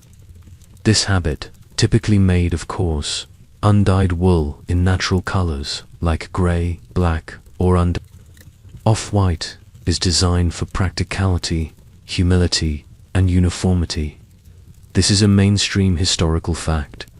The monastic habit was a universal symbol of religious life, distinct from secular dress, and its style was largely dictated by the specific order's rule. Your habit usually consists of several key components. Tunic, a long, loose-fitting gown that reaches to your ankles, providing modesty and warmth. It's often made from a durable, scratchy wool that reminds you daily of your vows of poverty and asceticism. No silk or velvet here, unless you're attending a very unusual convent fashion show. Scapula, a long strip of cloth, wider than your shoulders, that hangs down the front and back of your tunic. It's often adorned with a simple cross or symbol of your order and symbolizes the yoke of Christ, the burden of service, and the protection of the Virgin Mary. Cincture or belt, a rope or leather belt worn round the waist, often with a rosary, or keys attached for those in specific offices. It cinches the tunic and symbolizes chastity and diligence. Wimple and veil. This is perhaps the most iconic part of a nun's attire. The wimple is a piece of linen or fine cloth that covers your neck and chin, tightly framing your face. Over this, the veil is draped, covering your hair and often extending down your back. The veil signifies your dedication as a bride of Christ, your humility, and your separation from the world. It also serves a practical purpose, keeping your head warm in chilly chapels. Historians still argue whether the wimple and veil, while symbolic of piety, also served to diminish a woman's individual identity, or if they offered a unique form of spiritual liberation from the societal pressures of beauty and adornment. Did it erase individuality or create a new one?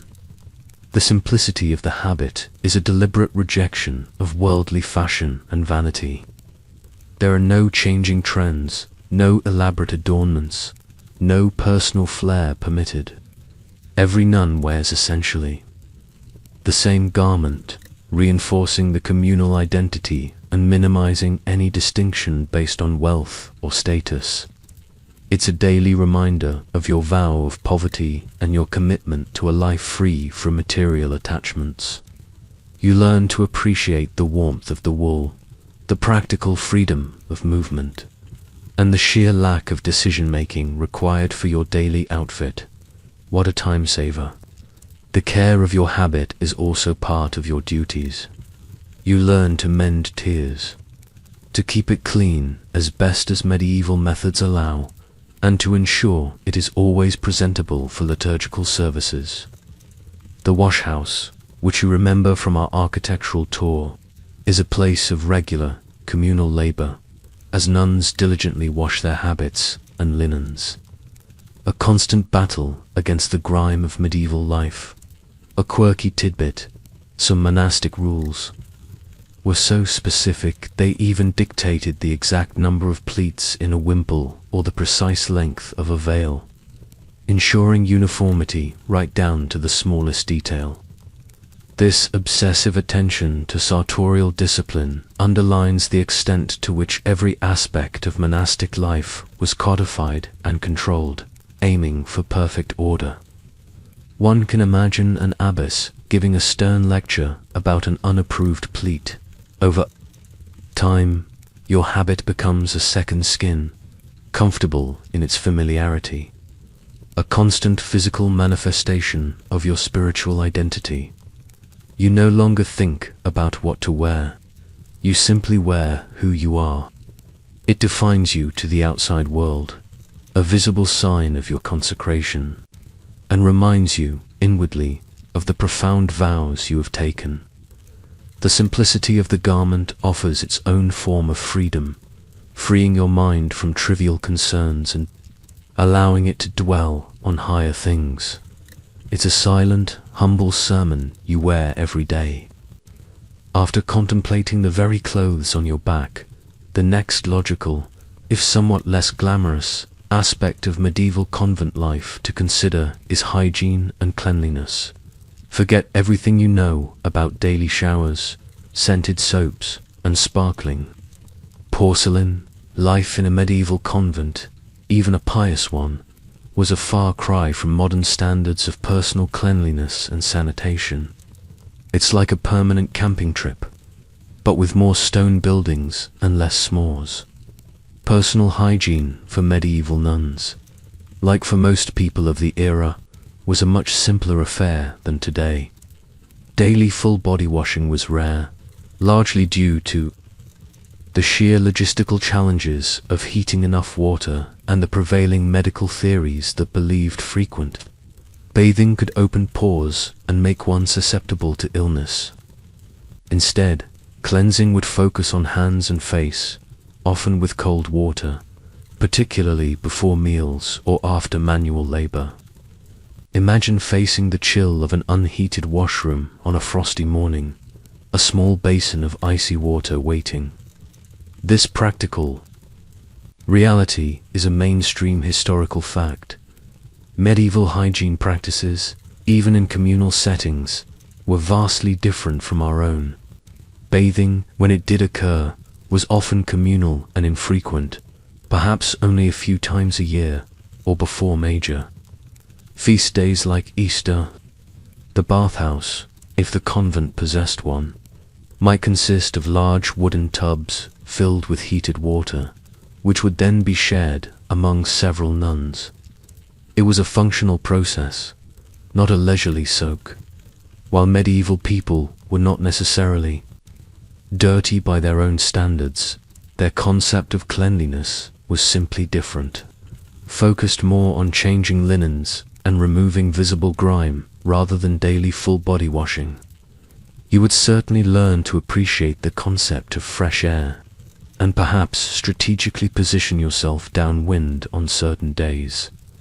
Laundry, however, was a more regular and essential chore. Your simple woolen habit, undergarments, and communal linens like tablecloths and altar cloths needed to be washed periodically. This would typically happen in a dedicated wash house, often by a stream or well. It was strenuous manual labor, involving scrubbing clothes against a washboard or stones, using lye soap, a harsh alkaline concoction, and rinsing in cold water. The damp clothes would then be hung to dry in the open air, a constant battle against the elements and the accumulation of dirt. This communal task reinforced the shared labor aspect of convent life. Sanitation, while rudimentary by modern standards, was often more advanced in convents than in secular homes. Monastic communities understood the importance of managing waste for health. As mentioned when discussing architecture, many convents had designated latrines, privies, often simple benches over a pit, or, in more sophisticated establishments, a channel of running water to carry away waste. This was a significant improvement over the ubiquitous chamber pot emptied into the street, scenario common in medieval towns. Even so, the odors, particularly in warmer months, would undoubtedly be a pervasive element of daily life. A quirky tidbit, some monastic rules encouraged nuns to air their sleeping mats and blankets regularly in the sun, not just for freshness, but also to help deter fleas and other pests. This early form of sun-drying and airing was a practical response to the persistent problem of vermin in close quarters. It's a bit like medieval dry cleaning, only without the actual dry cleaning part. Despite the relative lack of bathing, nuns often took care to maintain neatness and tidiness. Hair, though kept short and covered, would be combed. Teeth might be cleaned with rough cloths or abrasive powders made from herbs. The wimple and veil were kept as clean and uncreased as possible, reflecting piety and respect for God. The visible cleanliness of the habit, while perhaps not always matched by the person within, was an outward sign of discipline and dedication. Historians still argue whether the challenges of medieval hygiene, combined with close communal living, contributed to the spread of disease within convents, or if the disciplined routine, regular fasting, and use of medicinal herbs offered a degree of immunity compared to the often chaotic and unsanitary conditions of medieval towns. Was the convent a petri dish or a sanctuary? You feel the cool, rough fabric of your habit against your skin, and while you might occasionally long for a hot bath, you understand that cleanliness here is as much about spiritual purity as it is about physical spotlessness. It's a constant, quiet battle against the grime of the world, a small, daily penance. Beyond the daily rounds of prayer, manual labor, and the pragmatic concerns of medieval hygiene, some medieval convents offered a unique and profound avenue for intellectual and spiritual expression, writing and scribing. For a select few nuns, the meticulous work of copying manuscripts was not just a chore but a sacred calling, placing them at the forefront of medieval literacy and knowledge preservation.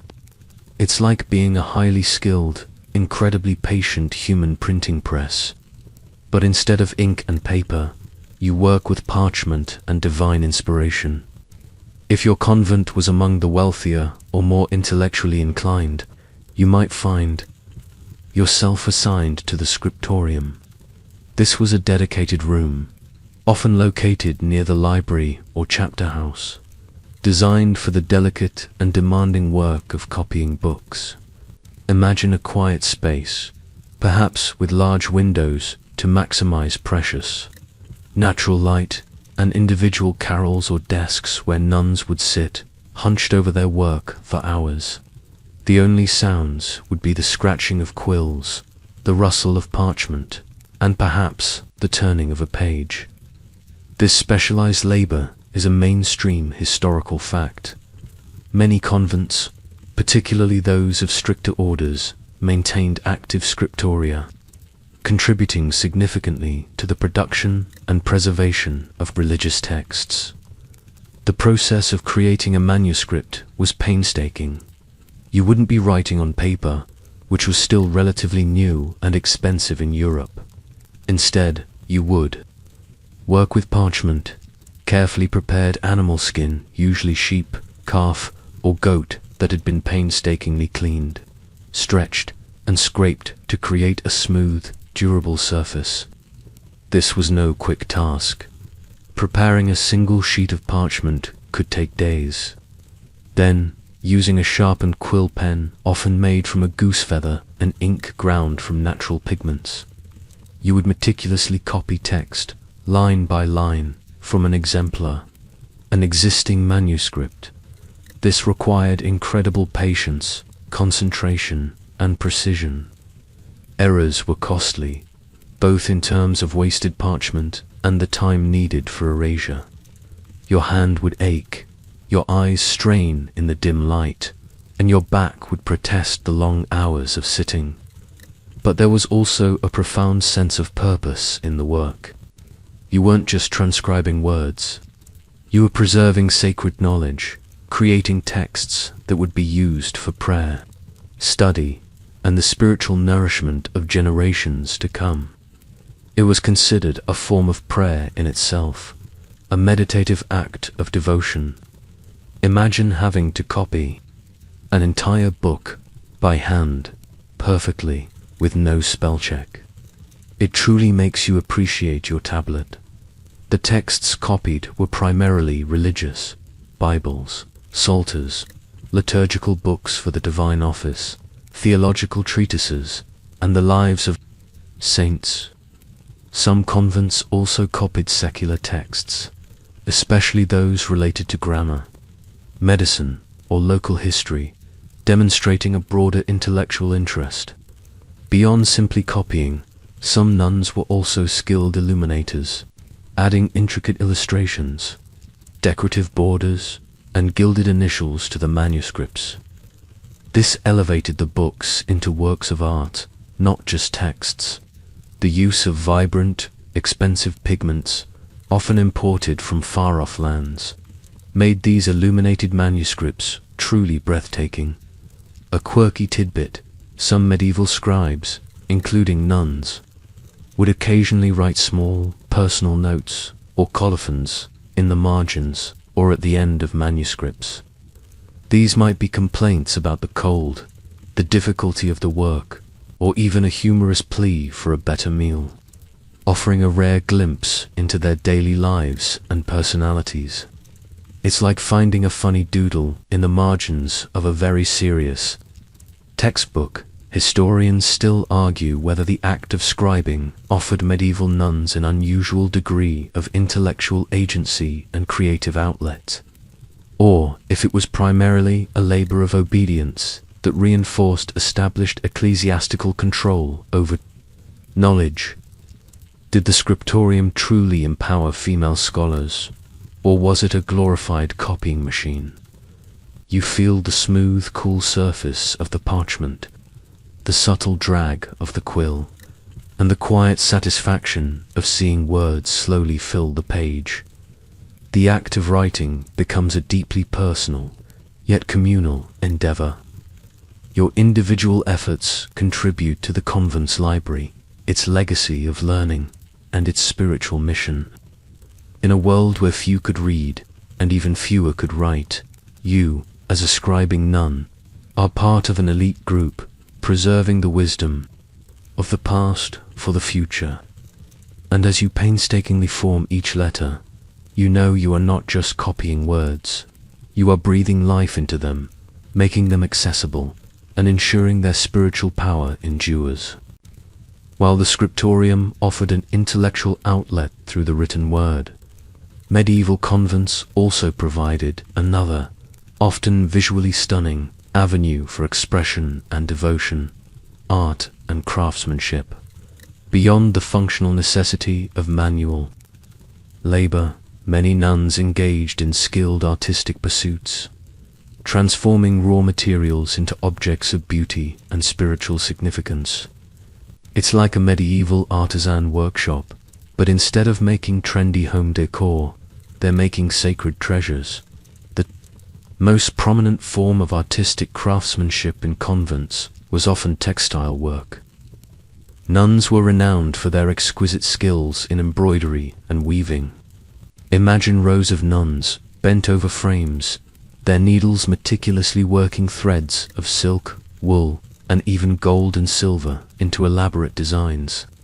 These creations weren't for personal adornment, but for sacred purposes. Vestments, intricately embroidered chasubles, stoles, and maniples for priests celebrating Mass, often depicting biblical scenes, saints, or symbolic motifs. Altar cloths, richly decorated cloths to adorn the altar, sometimes featuring detailed narratives or abstract patterns, enhancing the sanctity of the liturgical space. Banners and hangings, larger textile pieces used to decorate the church or chapter house on feast days, bringing color and visual storytelling to the austere stone interiors. This work was highly valued, a mainstream historical fact reflecting the medieval appreciation for skilled craftsmanship dedicated to God. Convents often gained significant renown for the quality of their needlework, sometimes even receiving commissions from wealthy patrons. Outside the convent walls, the patience, precision, and artistic vision required for such work were immense. It's like creating a masterpiece, stitch by tiny stitch, for an audience of one God. And probably the abbess, who definitely noticed any loose threads. Beyond textiles, nuns might also engage in other forms of artistic creation. For those in convents with scriptoria, illumination was a distinct art form. You, as a scribing nun, might also learn to paint miniature scenes, intricate borders, and vibrant initial letters that transformed a copied text into a dazzling work of art. This involved grinding pigments from minerals and plants, mixing them with binders, and applying them with delicate brushes, often with gold leaf for shimmering effects. The vibrant blues from lapis lazuli, a highly expensive imported pigment, and reds would glow against the parchment. Other forms of craftsmanship could include metalwork, creating small reliquaries, chalices, or crucifixes, though this was less common than textile work due to the specialized equipment and skills required. Carving, simple wood carvings for devotional figures or decorative elements within the convent. Waxwork, crafting votive candles or small figures from beeswax, often for ceremonial use. The motivation behind this artistic labor was primarily devotional. Each stitch, each brushstroke, each carved detail was an act of prayer, an offering to God. The beauty of the finished product was meant to elevate the spirit and inspire reverence in those who beheld it. It was a tangible expression of their faith, transforming ordinary materials into extraordinary symbols. A quirky tidbit: some medieval convents were known for creating poxboards, small, decorated wooden or metal tablets depicting a sacred image, which were kissed by the clergy and sometimes the faithful during Mass as a symbol of peace. These often featured exquisite miniature artwork demonstrating the nun's skill on a smaller, more intimate scale. It's a bit like a medieval high five, but with more reverence and less slapping. Historians still argue whether the artistic endeavors within convents provided a genuine avenue for female creative expression and agency, or if the devotional nature of the work ultimately constrained individual artistic freedom within established religious iconographies and forms. Did their art truly empower them as artists, or simply as craftswomen in service to the Church? You might find yourself marveling at a piece of intricate embroidery, knowing the countless hours of silent dedication that went into its creation. This craftsmanship allowed nuns to contribute to the material and spiritual richness of the Church in a unique way. It provided a productive outlet for their talents, a means of contributing economically to their community, and a powerful way to express their devotion through beauty. Even in the silence and enclosure, the vibrancy of their artistic spirit found voice in the intricate patterns and shimmering threads that adorned their sacred spaces. From the visual artistry of embroidery and illumination, we now turn to another profound form of expression that permeated convent life: music beyond chant. While Gregorian chant was, as you know, the very heartbeat of the divine office, it wasn't the only form of musicality that might be found within the quiet walls of a medieval convent. Sometimes, the spirit simply demanded a different kind of song. It's like having a classical orchestra that occasionally breaks out into a very dignified, sacred jazz improvisation. The primary musical activity, as consistently emphasized, was the unison singing of the Gregorian chant. Every nun was expected to participate, and the training in vocal precision, breath control, and melodic interpretation was rigorous. The chantress, as you learned, was a key figure, ensuring the quality and accuracy of the singing. This disciplined, unadorned vocal music was considered the purest form of prayer, a collective offering of sound ascending to God. This is a mainstream historical fact. Chant was the predominant musical form in monastic life, valued for its liturgical function and spiritual purity. However, some convents, particularly those that were wealthier or had a strong tradition of musical patronage, might have incorporated other forms of music into their spiritual life, albeit in a carefully controlled manner. Occasionally, polyphony music with multiple independent melodic lines sung simultaneously might be introduced, especially for special feast days or solemn occasions. This would be a more complex form of singing, requiring trained voices and a deeper understanding of musical theory. It wasn't a common practice for all convents, but where it existed, it would add a layer of solemn grandeur to the liturgy.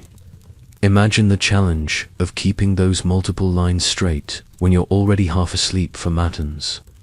The playing of musical instruments was generally rare and often discouraged within convents, particularly in earlier periods, as instruments were sometimes associated with secular entertainment and deemed a distraction from spiritual focus.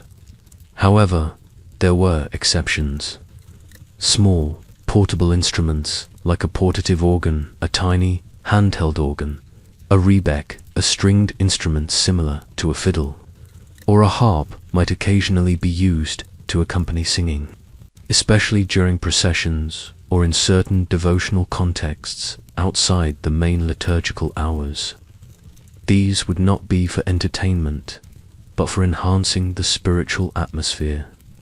A quirky tidbit: we have records of some medieval nuns who were skilled composers, creating their own hymns, sequences, and even larger liturgical dramas. One of the most famous examples is Hildegard of Bingen, a 12th century German abbess, mystic, and polymath, whose soaring, complex musical compositions are still performed today. She essentially wrote the medieval equivalent of a concept album, but with more devotion and less leather. These musical explorations, while perhaps not as pervasive as chant, highlight that even within strict monastic confines, human creativity and artistic expression found outlets. For many nuns, music was a profound pathway to connect with the divine, eliciting emotions and spiritual experiences that words alone could not convey. The beauty of a perfectly executed polyphonic hymn, or the ethereal sound of a lone harp accompanying a devotional song, could elevate the soul and deepen piety. The very act of making music, whether simple chant or more complex arrangements, fostered a unique sense of communal harmony. Each voice, each instrument, contributed to a greater whole, mirroring the communal life of the convent itself. It demanded listening, cooperation, and a shared dedication to beauty. Historians still argue whether the occasional presence of more complex music or instruments in convents represented a subtle secularization or a blurring of lines with worldly practices, or if it was simply an adaptation and enrichment of spiritual expression within the monastic tradition. Was it a departure from purity or an evolution of devotion? You might hear a rare, soaring melody echo through the cloister, a sound that fills the silence with a different kind of spiritual resonance, a reminder that even in structured devotion, beauty can find many forms of expression. And as you listen, you understand that these moments of diverse musicality were not just sounds, but living prayers, carrying the hopes and devotions of the sisters to the heavens. Having explored the varied forms of expression within the convent, from labor to art and music, your attention is now drawn to a subtle yet pervasive element of any communal living: the social hierarchy within. While the monastic ideal emphasized equality in the eyes of God and in shared spiritual purpose, the reality of medieval convent life, like any human institution, often reflected underlying social distinctions and roles. It's not exactly a corporate ladder, but there are definitely different rungs on this spiritual climb. At the very pinnacle, as you recall, is the abbess, wielding immense spiritual and temporal authority. Her position, often influenced by her noble birth and family connections, naturally placed her at the top of the social pyramid within the convent. She commanded respect and obedience, and her daily life, while still subject to the rule, likely included certain privileges, such as a slightly more comfortable cell or finer quality food, reflecting her status and responsibilities. This is a mainstream historical fact. The abbess held ultimate authority, and her social standing before entry often influenced her leadership within the convent. Beneath the abbess were the various obedientiaries, the nuns assigned to specific offices and responsibilities, such as the prioress cellae, sacristan, infirmarian, and chantress. These roles carried significant power and influence within the day-to-day running of the convent. A prioress, for example, had authority over the general discipline and daily schedule, making her a formidable figure in your everyday life. These nuns, often chosen for their intelligence, administrative skill, or piety, formed a sort of management layer, deserving of respect and obedience from their sisters. It's like the department heads in a very organized, silent monastery. Then came the majority of the choir nuns, those who had taken their solemn vows and participated fully in the divine office. They were the spiritual backbone of the community, dedicating their lives primarily to prayer and scholarly pursuits like reading and scribing.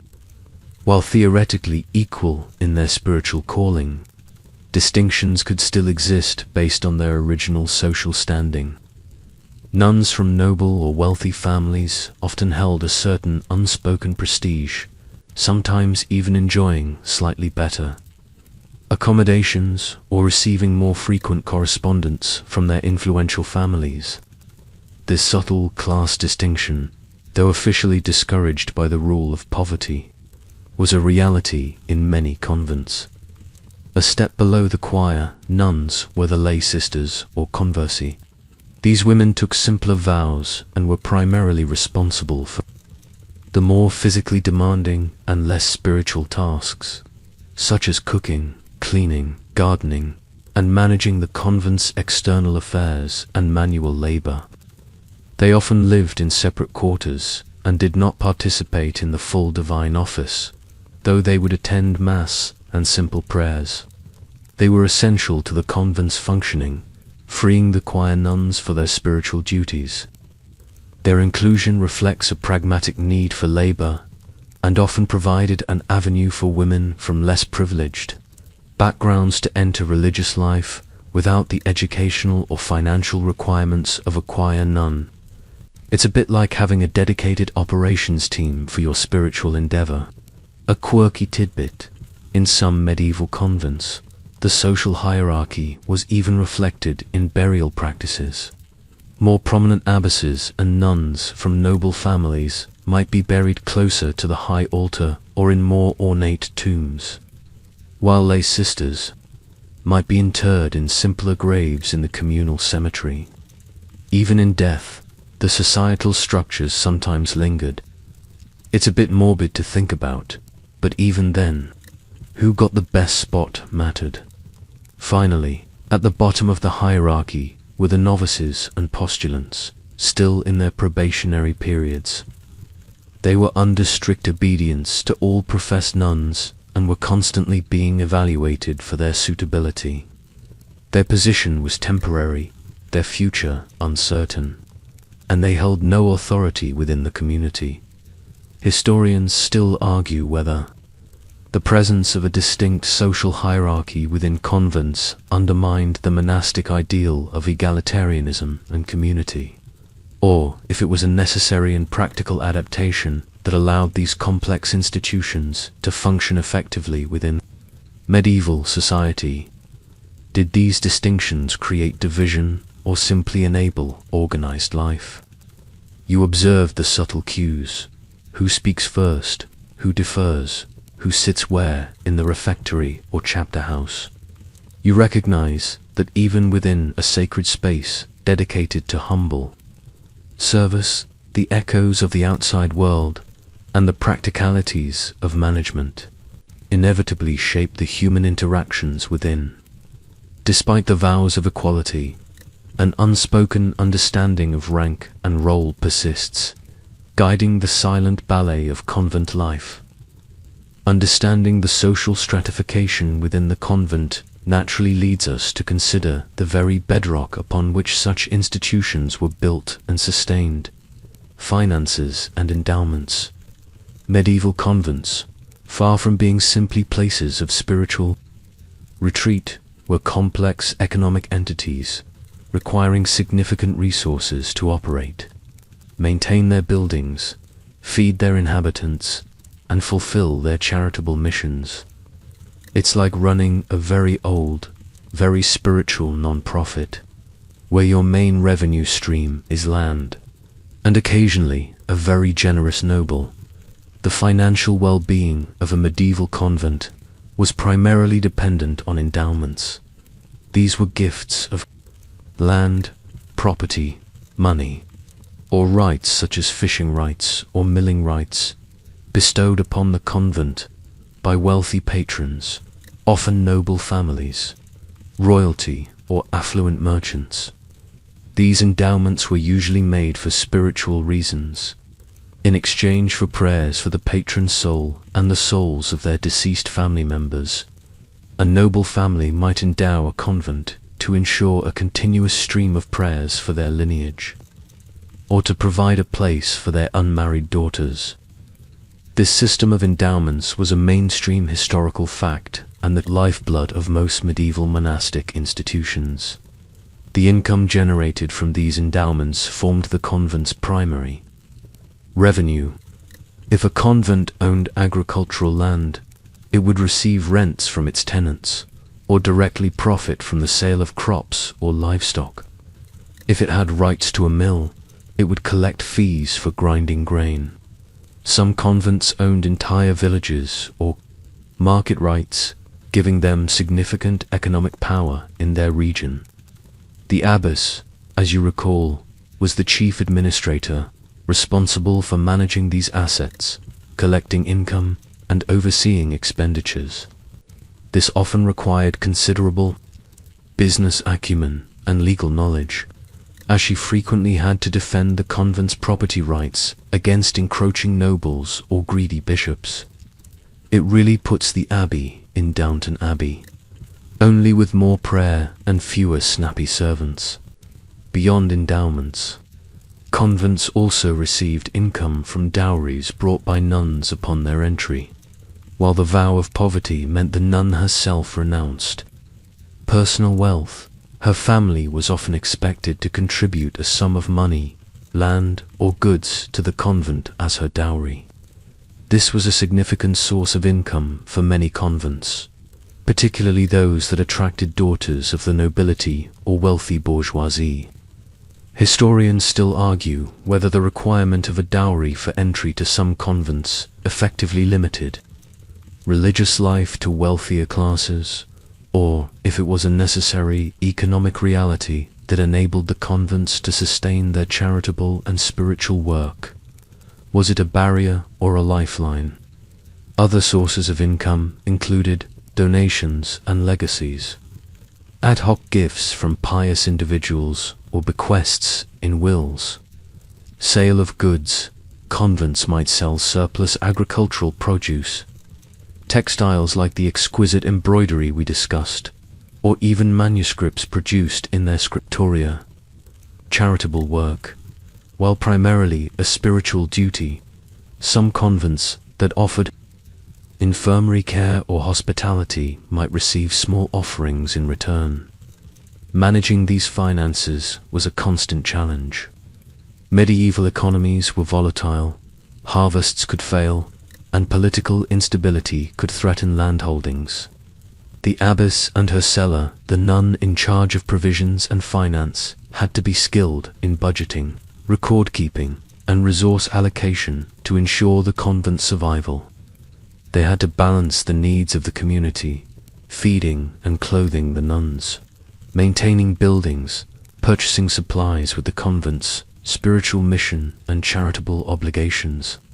It's like managing a complex portfolio, but with no modern accounting software and a quill pen. A quirky tidbit: some medieval convents were so financially well managed and respected that they effectively functioned as banks for local nobles and merchants, offering secure places to deposit money or even providing loans, leveraging their reputation for trustworthiness and stability. This made them surprisingly powerful economic players in their regions, far more than just quiet havens of prayer. They truly understood the value of a good investment, even if their ultimate return was spiritual. The very physical fabric of the convent, its grand church, its sturdy cloister, its productive gardens, all stood as a testament to these financial underpinnings. Without the flow of endowments and diligent financial management, these spiritual centers could not have flourished for centuries. You realize that even in a life dedicated to transcending the material world, with its demands and necessities, remains an undeniable and often challenging reality. The prayers of the nuns were the spiritual capital, but the land and the coin were the earthly means of survival. We've painted a picture of medieval convent life as largely austere, disciplined, and spiritually focused. However, no human institution, no matter how devout, is entirely immune to the complexities and imperfections of human nature. This brings us to a more sensitive, but historically documented, aspect: corruption and scandals.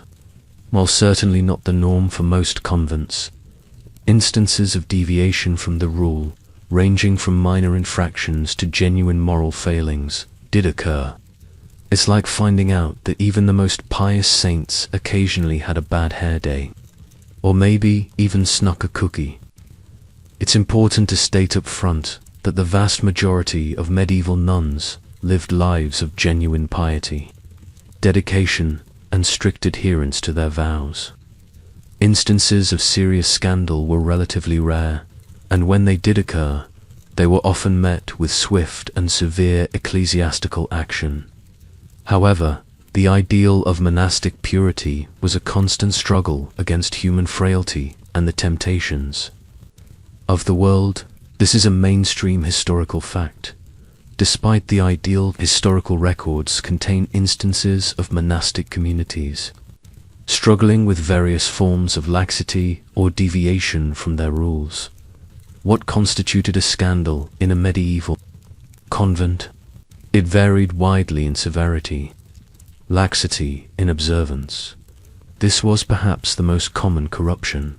It wasn't outright evil, but a gradual slipping from the strictness of the rule. Nuns might begin to chatter during silence, indulge in richer foods, wear finer clothing than permitted, or receive too many personal visitors. The emphasis here was on a decline in discipline, rather than outright moral failing. It's like a spiritual diet that slowly turns into a cheat day every day. Personal property. Despite the vow of poverty, some nuns, particularly those from wealthy backgrounds, might covertly retain personal possessions or receive private allowances from their families. This undermined the communal spirit and vow of poverty, though it was often overlooked, if not egregious. Unapproved excursions. While enclosure was strict, there are documented cases of nuns, sometimes with permission which itself was against stricter rules, or sometimes illicitly, leaving the convent walls for extended periods, perhaps to visit family or even attend secular events. This was seen as a grave breach of their vow of stability and separation from the world. Immoral conduct. The most serious, and thankfully rarest, form of scandal involved breaches of the vow of chastity. While rare records do exist of nuns engaging in illicit relationships, sometimes even resulting in pregnancy, these cases were met with the severest penalties, including excommunication or forced transfer to a stricter convent as penance. Financial mismanagement. As you know, convents managed significant wealth. Corruption could also manifest as misuse of convent funds by the abbess or other officials, though this was generally more about poor administration than outright theft. These deviations often came to light during episcopal visitations, when the local bishop or his representatives would inspect the convent. They would interview nuns, examine records, and assess the overall spiritual health of the community. Reports from these visitations offer a fascinating, if sometimes unflattering, glimpse into the challenges of maintaining strict monastic discipline. Over centuries, the bishops would often issue injunctions demanding a return to stricter observance. A quirky tidbit.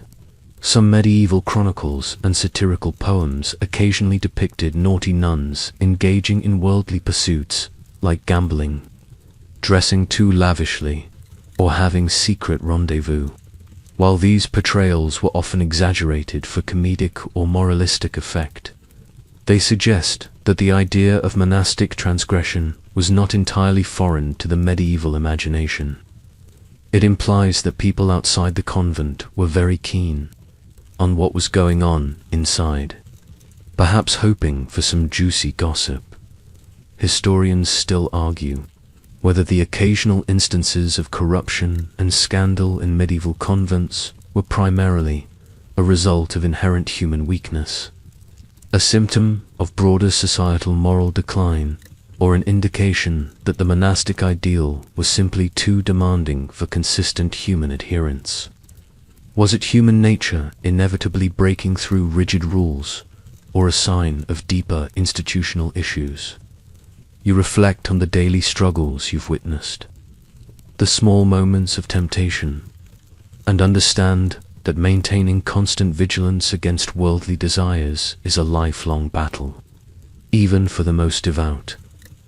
Ultimately, the stories of corruption, while compelling, should not overshadow the vast number of nuns who lived exemplary lives of quiet devotion.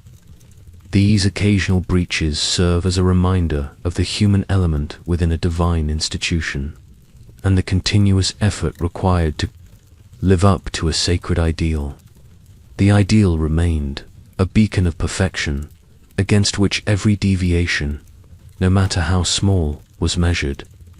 As the years turn into decades, and the cycle of prayer, work, and quiet contemplation continues, your initial youthful vigor gradually gives way to the inevitable passage of time. This brings you to consider retirement and old age within the convent walls. Unlike the outside world, where old age could often mean destitution or dependence, the convent provided a unique form of secure, if still austere, elder care. It's like a medieval retirement home, but everyone's already taken vows of silence, and bingo is replaced by communal prayer. For medieval nuns, there was no formal retirement in the modern sense. Your vow of stability meant you remained part of the community, committed to its life until your death. However, as age brought infirmity, your duties would gradually shift and lighten. The physically demanding tasks, like working in the gardens or the laundry, would be passed on to younger, stronger nuns. Your primary contribution would remain your prayer, your wisdom, and your very presence as a living example of long-term fidelity.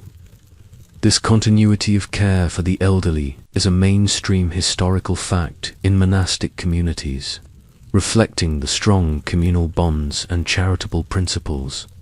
You would spend more time in the infirmary, perhaps not as a patient, but as a long-term resident, receiving care from the infirmarian and the younger sisters.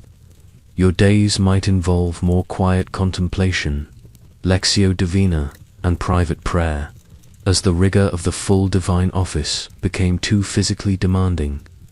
You might still attend some of the shorter hours of prayer in the church, seated in a place of honor, or you might pray from your bed in the infirmary, your voice a soft murmur joining the distant chanting of your sisters. Older nuns were often revered as sources of wisdom and spiritual guidance. Their long years of experience, their profound understanding of the rule, and their deep spiritual insights made them invaluable mentors for younger nuns and novices. You might find yourself approached by a struggling novice seeking counsel, or by a sister wrestling with a theological question. Your role shifts from active labor to one of spiritual support and quiet contemplation, a living repository of the convent's history and wisdom. It's like being the wise elder stateswoman of a spiritual commune. Without the need for campaign speeches, the community would ensure your basic needs were met, even if you could no longer contribute significantly to the daily work. You would still receive your food, your habit, and a place to sleep. This security, in an era where old age often meant precarity, was a significant benefit of convent life, particularly for women who might otherwise have been vulnerable.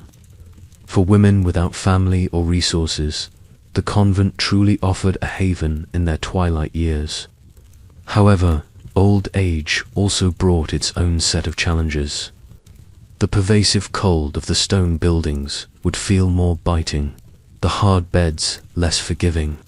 Aches and pains, common to medieval life, would become more constant companions. The silence, once a comfort, might sometimes feel more isolating, especially if your hearing or eyesight began to fail, and you would witness the passing of many sisters you had known for decades. A constant reminder of your own mortality. A quirky tidbit.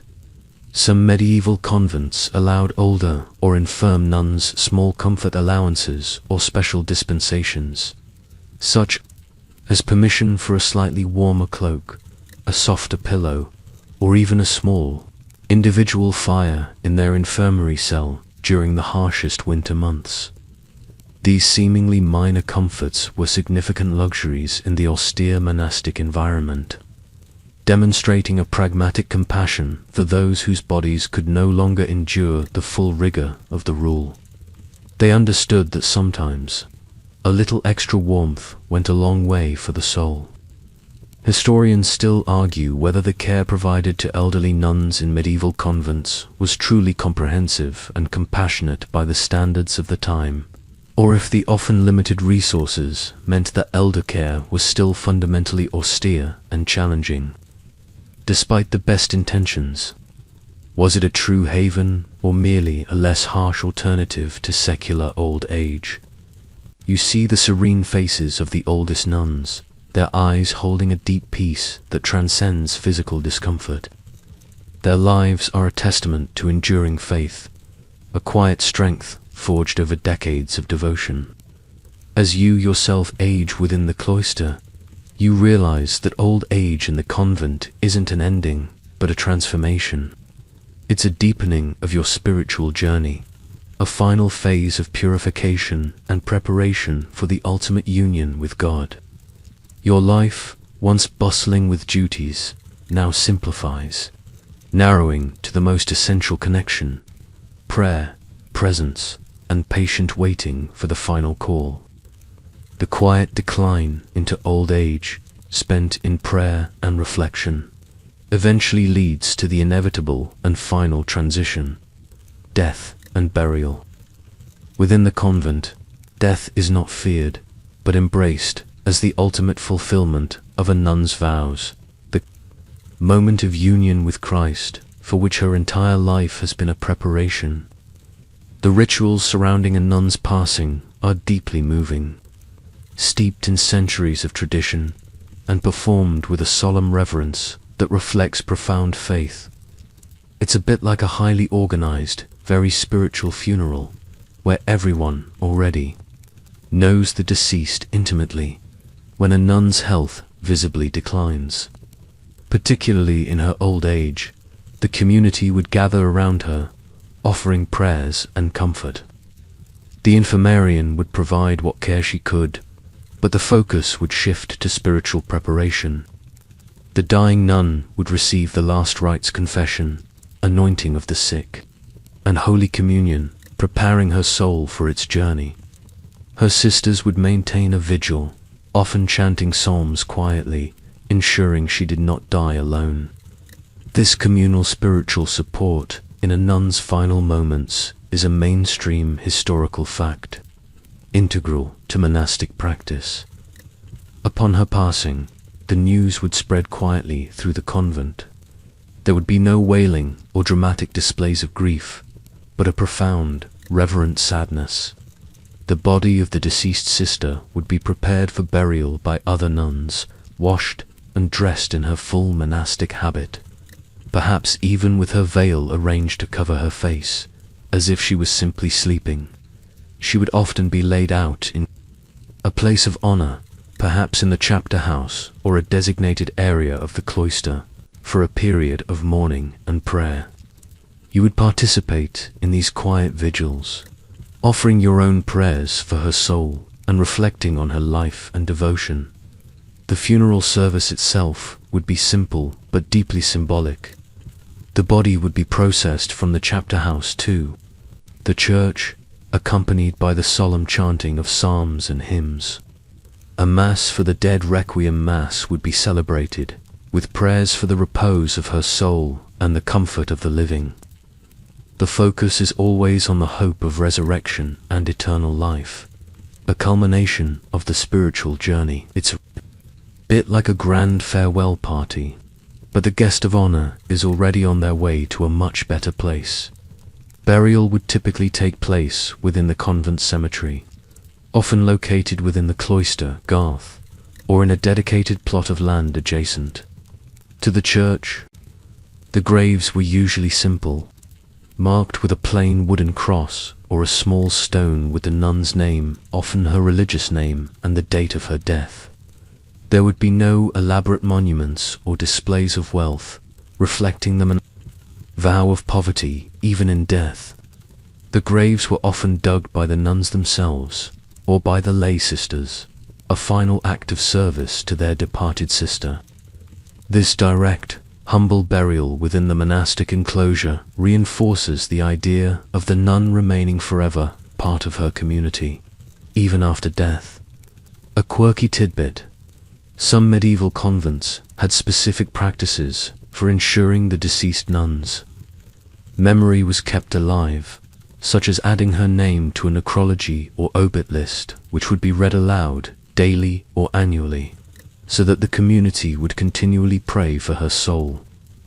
This perpetual remembrance was considered a profound act of spiritual charity and solidarity within the monastic family. Imagine knowing that every day, for centuries, someone would be saying a prayer for you. That's true lasting legacy. Historians still argue whether the monastic emphasis on a good death and the elaborate rituals surrounding burial truly comforted the nuns and reinforced their faith, or if the constant presence of death in a closed community sometimes fostered a morbid preoccupation with mortality. Did it strengthen their resolve or instill a sense of dread? You feel the cool earth as you stand by the freshly dug grave, the solemn words of the abbess filling the air. You look at the simple wooden cross, a stark reminder of your own eventual fate, yet it is not a moment of fear, but of profound acceptance. The death of a sister is a loss, yes, but it is also a powerful affirmation of the vows. Her entire life, culminating in her peaceful passing within the embrace of her community, serves as a testament to the enduring power of faith and the promise of eternal life. Her prayers, though silent now, are believed to continue in heaven, joining the chorus of all those who have gone before. The physical body returns to the earth, but the soul, forever bound by its sacred vows, ascends to its divine spouse, leaving behind a profound legacy of devotion within the quiet stones of the convent. Having witnessed the solemn departure of a sister, you now reflect on the broader impact of the lives lived within these enclosed walls. This leads us to consider the enduring legacy and impact of medieval nuns, a profound influence that extended far beyond the immediate confines of their convents, shaping medieval society in subtle yet significant ways. It's like discovering that a quiet, unassuming gardener actually designed the entire landscape of your city. One of the most immediate impacts was spiritual. Convents were seen as powerhouses of prayer, centers where a constant stream of supplication ascended to God on behalf of the entire Christian world. The nuns' dedicated lives of devotion, their adherence to poverty, chastity, and obedience, and their rigorous observance of the divine office were believed to accumulate immense spiritual merit, benefiting not just themselves, but also their benefactors and all of Christendom. This belief in the intercessory power of monastic prayer is a mainstream historical fact, and was a primary reason for the extensive support convents received. Beyond prayer, convents played a crucial educational role. As you've learned, they were often the only institutions offering formal education to women in the Middle Ages. They educated not only the nuns themselves, enabling them to read, write Latin, and engage with complex theological texts, but also, in some cases, young girls from noble or wealthy families who were sent to the convent for instruction before returning to secular life. This meant that convents were vital centers for female literacy and intellectual development, preserving and transmitting knowledge in an era when such opportunities were rare for women. Economically, convents were significant players. Through their endowments, they managed vast estates, employed lay workers, and contributed to the local economy. They could be major producers of agricultural goods, textiles, and even provide services like lodging for travelers in guest houses adjacent to the enclosure, or basic health care through their infirmaries and herb gardens. The abbess, as a skilled administrator, often wielded considerable economic and even political influence in her region, acting as a powerful female landowner and manager. It's like realizing your local library also owns half the farms in the county. Culturally, convents were centers of artistic and intellectual production. Through their scriptoria, they meticulously copied and illuminated manuscripts, preserving ancient texts and creating stunning works of art. Their textile work, from vestments to altar cloths, enriched liturgical life and demonstrated exceptional craftsmanship. Some nuns, like the visionary Hildegard of Bingen, even contributed original works of music, poetry, and scientific treatises, leaving a lasting mark on medieval thought and culture. This creative output is a quirky tidbit that often surprises those who view convents as purely ascetic places for women themselves. The convent offered a unique and often empowering alternative to marriage and childbirth. It provided a space for intellectual pursuit, spiritual leadership as abbess or an obedientary, and a degree of autonomy that was largely unavailable in secular society. While a life of enclosure was restrictive, it also offered a structured environment where women could flourish spiritually and intellectually, escaping the inherent dangers and limitations of medieval married life. Historians still argue whether the convent truly offered liberation and agency for medieval women, or if it was simply a more pious form of societal confinement, albeit one with spiritual benefits. Was it freedom in disguise, or just a different kind of cage? You realize that the seemingly quiet lives lived within these stone walls had ripple effects that extended far and wide. The prayers offered daily contributed to the spiritual fabric of the age. The knowledge painstakingly preserved and created shaped intellectual discourse. The economic activity sustained communities. And for countless women, the convent offered a path to dignity, purpose, and profound spiritual fulfillment in an often harsh and limited world. As you stand here, feeling the ancient stones beneath your feet, you sense the echoes of all those lives, their collective work and prayers creating a powerful, enduring legacy. They were not just withdrawing from the world, they were transforming it. One prayer, one copied text, one stitch at a time. Their quiet devotion left a loud mark on history. As the light softens, casting long shadows across the cloister garden, your journey through the medieval convent draws to its close. We've explored the rigorous daily life, the communal rhythms, the challenges of medieval hygiene, and the quiet impact of these remarkable women. But now, it's time to consider the ultimate, subjective experience of this life. Spiritual fulfillment. What did it truly feel like to be a medieval nun, living a life so profoundly dedicated to God? It's not just about what they did, but what they felt. For many, the convent was indeed a place of profound spiritual fulfillment, a haven where they could pursue an unreserved and intimate relationship with God.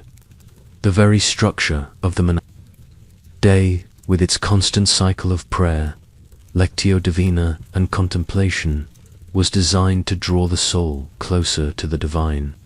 The incessant chanting of the divine office, once a daunting task, would eventually become second nature, a deep wellspring of spiritual solace. The repetition, rather than becoming monotonous, could induce a meditative state, allowing the sacred words and melodies to sink deep into the heart. This deep sense of spiritual purpose and communion was a mainstream historical fact for many nuns, whose letters and spiritual writings attest to their profound faith. The vows themselves, poverty, chastity, and obedience, while outwardly restrictive, were intended to bring about inner liberation. By renouncing personal possessions, nuns were freed from worldly anxieties and attachments, enabling a focus on spiritual wealth. The vow of chastity, rather than being a denial of love, was understood as a profound redirection of love towards Christ, seen as the ultimate spouse, and obedience, far from being a form of subjugation, was a voluntary submission to God's will through the authority of the abbess and the rule, leading to humility and spiritual growth. It's a bit like giving up all your earthly possessions to win the ultimate spiritual lottery, the communal life. Despite its challenges of privacy and constant presence of others, fostered a unique sense of belonging and mutual support. Your sisters became your spiritual family, bound not by blood, but by shared vows and a common purpose.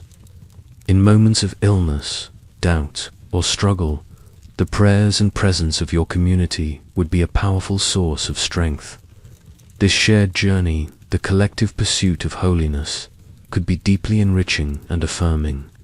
A quirky tidbit: some nuns developed unique forms of spiritual friendships within the convent, known as amicabilis, where two sisters would offer each other intense spiritual companionship and mutual encouragement in their pursuit of God, often through shared prayer and contemplation. It shows that even within strict structures, profound personal connections flourished. The quiet, contemplative atmosphere itself, often preserved by strict rules of silence, was conducive to an inner life, without the constant distractions of the secular world, its gossip, its ambitions, its fleeting pleasures. The mind was freed to dwell on spiritual matters. This deliberate cultivation of inner quiet allowed for introspection, for listening to the stirrings of one's own soul, and for discerning the presence of God in the everyday. It's like turning off all the noise so you can finally hear the symphony. Of course, spiritual fulfillment was not a constant state of ecstatic joy. There would be periods of spiritual dryness, doubt, and temptation. The challenges of medieval life, the cold, the hunger, the illnesses, the endless routine, would inevitably take their toll. But for many, these very hardships were seen as opportunities for spiritual growth, for uniting their suffering with Christ's, and for deepening their reliance on God. Historians still argue whether the monastic life truly provided the deepest path to individual spiritual fulfillment for medieval women, or if the rigid structure and emphasis on communal practice sometimes stifled individual spiritual expression and genuine mystical experience. Did the cloister truly lead to spiritual enlightenment, or was it a path only for some? You reflect on the years spent within these walls, the countless hours of prayer, the quiet moments of labor, the shared joys and sorrows with your sisters. You feel a profound sense of peace, a quiet joy that transcends the daily hardships. Your life as a medieval nun has been a journey of stripping away the superfluous, of focusing on the essential. It has been a life of constant surrender and profound acceptance. And in that surrender, in that embrace of humility and service, you have found a connection to something far greater than yourself, a spiritual fulfillment that resonates deep within your soul. It is a quiet, unwavering truth that has become the very core of your being, a treasure beyond measure found in the simple, sacred rhythms of the cloister dot. Now, dim the lights, maybe turn on a fan for that soft background hum, and let's ease into tonight's journey together. The sounds of the ancient world fade now, dissolving into the gentle hush of your own space. You can almost feel the cool stone beneath your feet, hear the distant echoes of chant, and smell the faint, comforting scent of beeswax and old parchment. The lives of these medieval nuns, full of discipline and quiet devotion, now recede into the mists of history, leaving behind a legacy not just of stone and scripture, but of unwavering faith and profound human spirit. As you drift into sleep, let the whispers of their ancient prayers offer you a peaceful rest, a gentle reminder of the enduring power of human dedication. Even in the deepest silence, sweet dreams.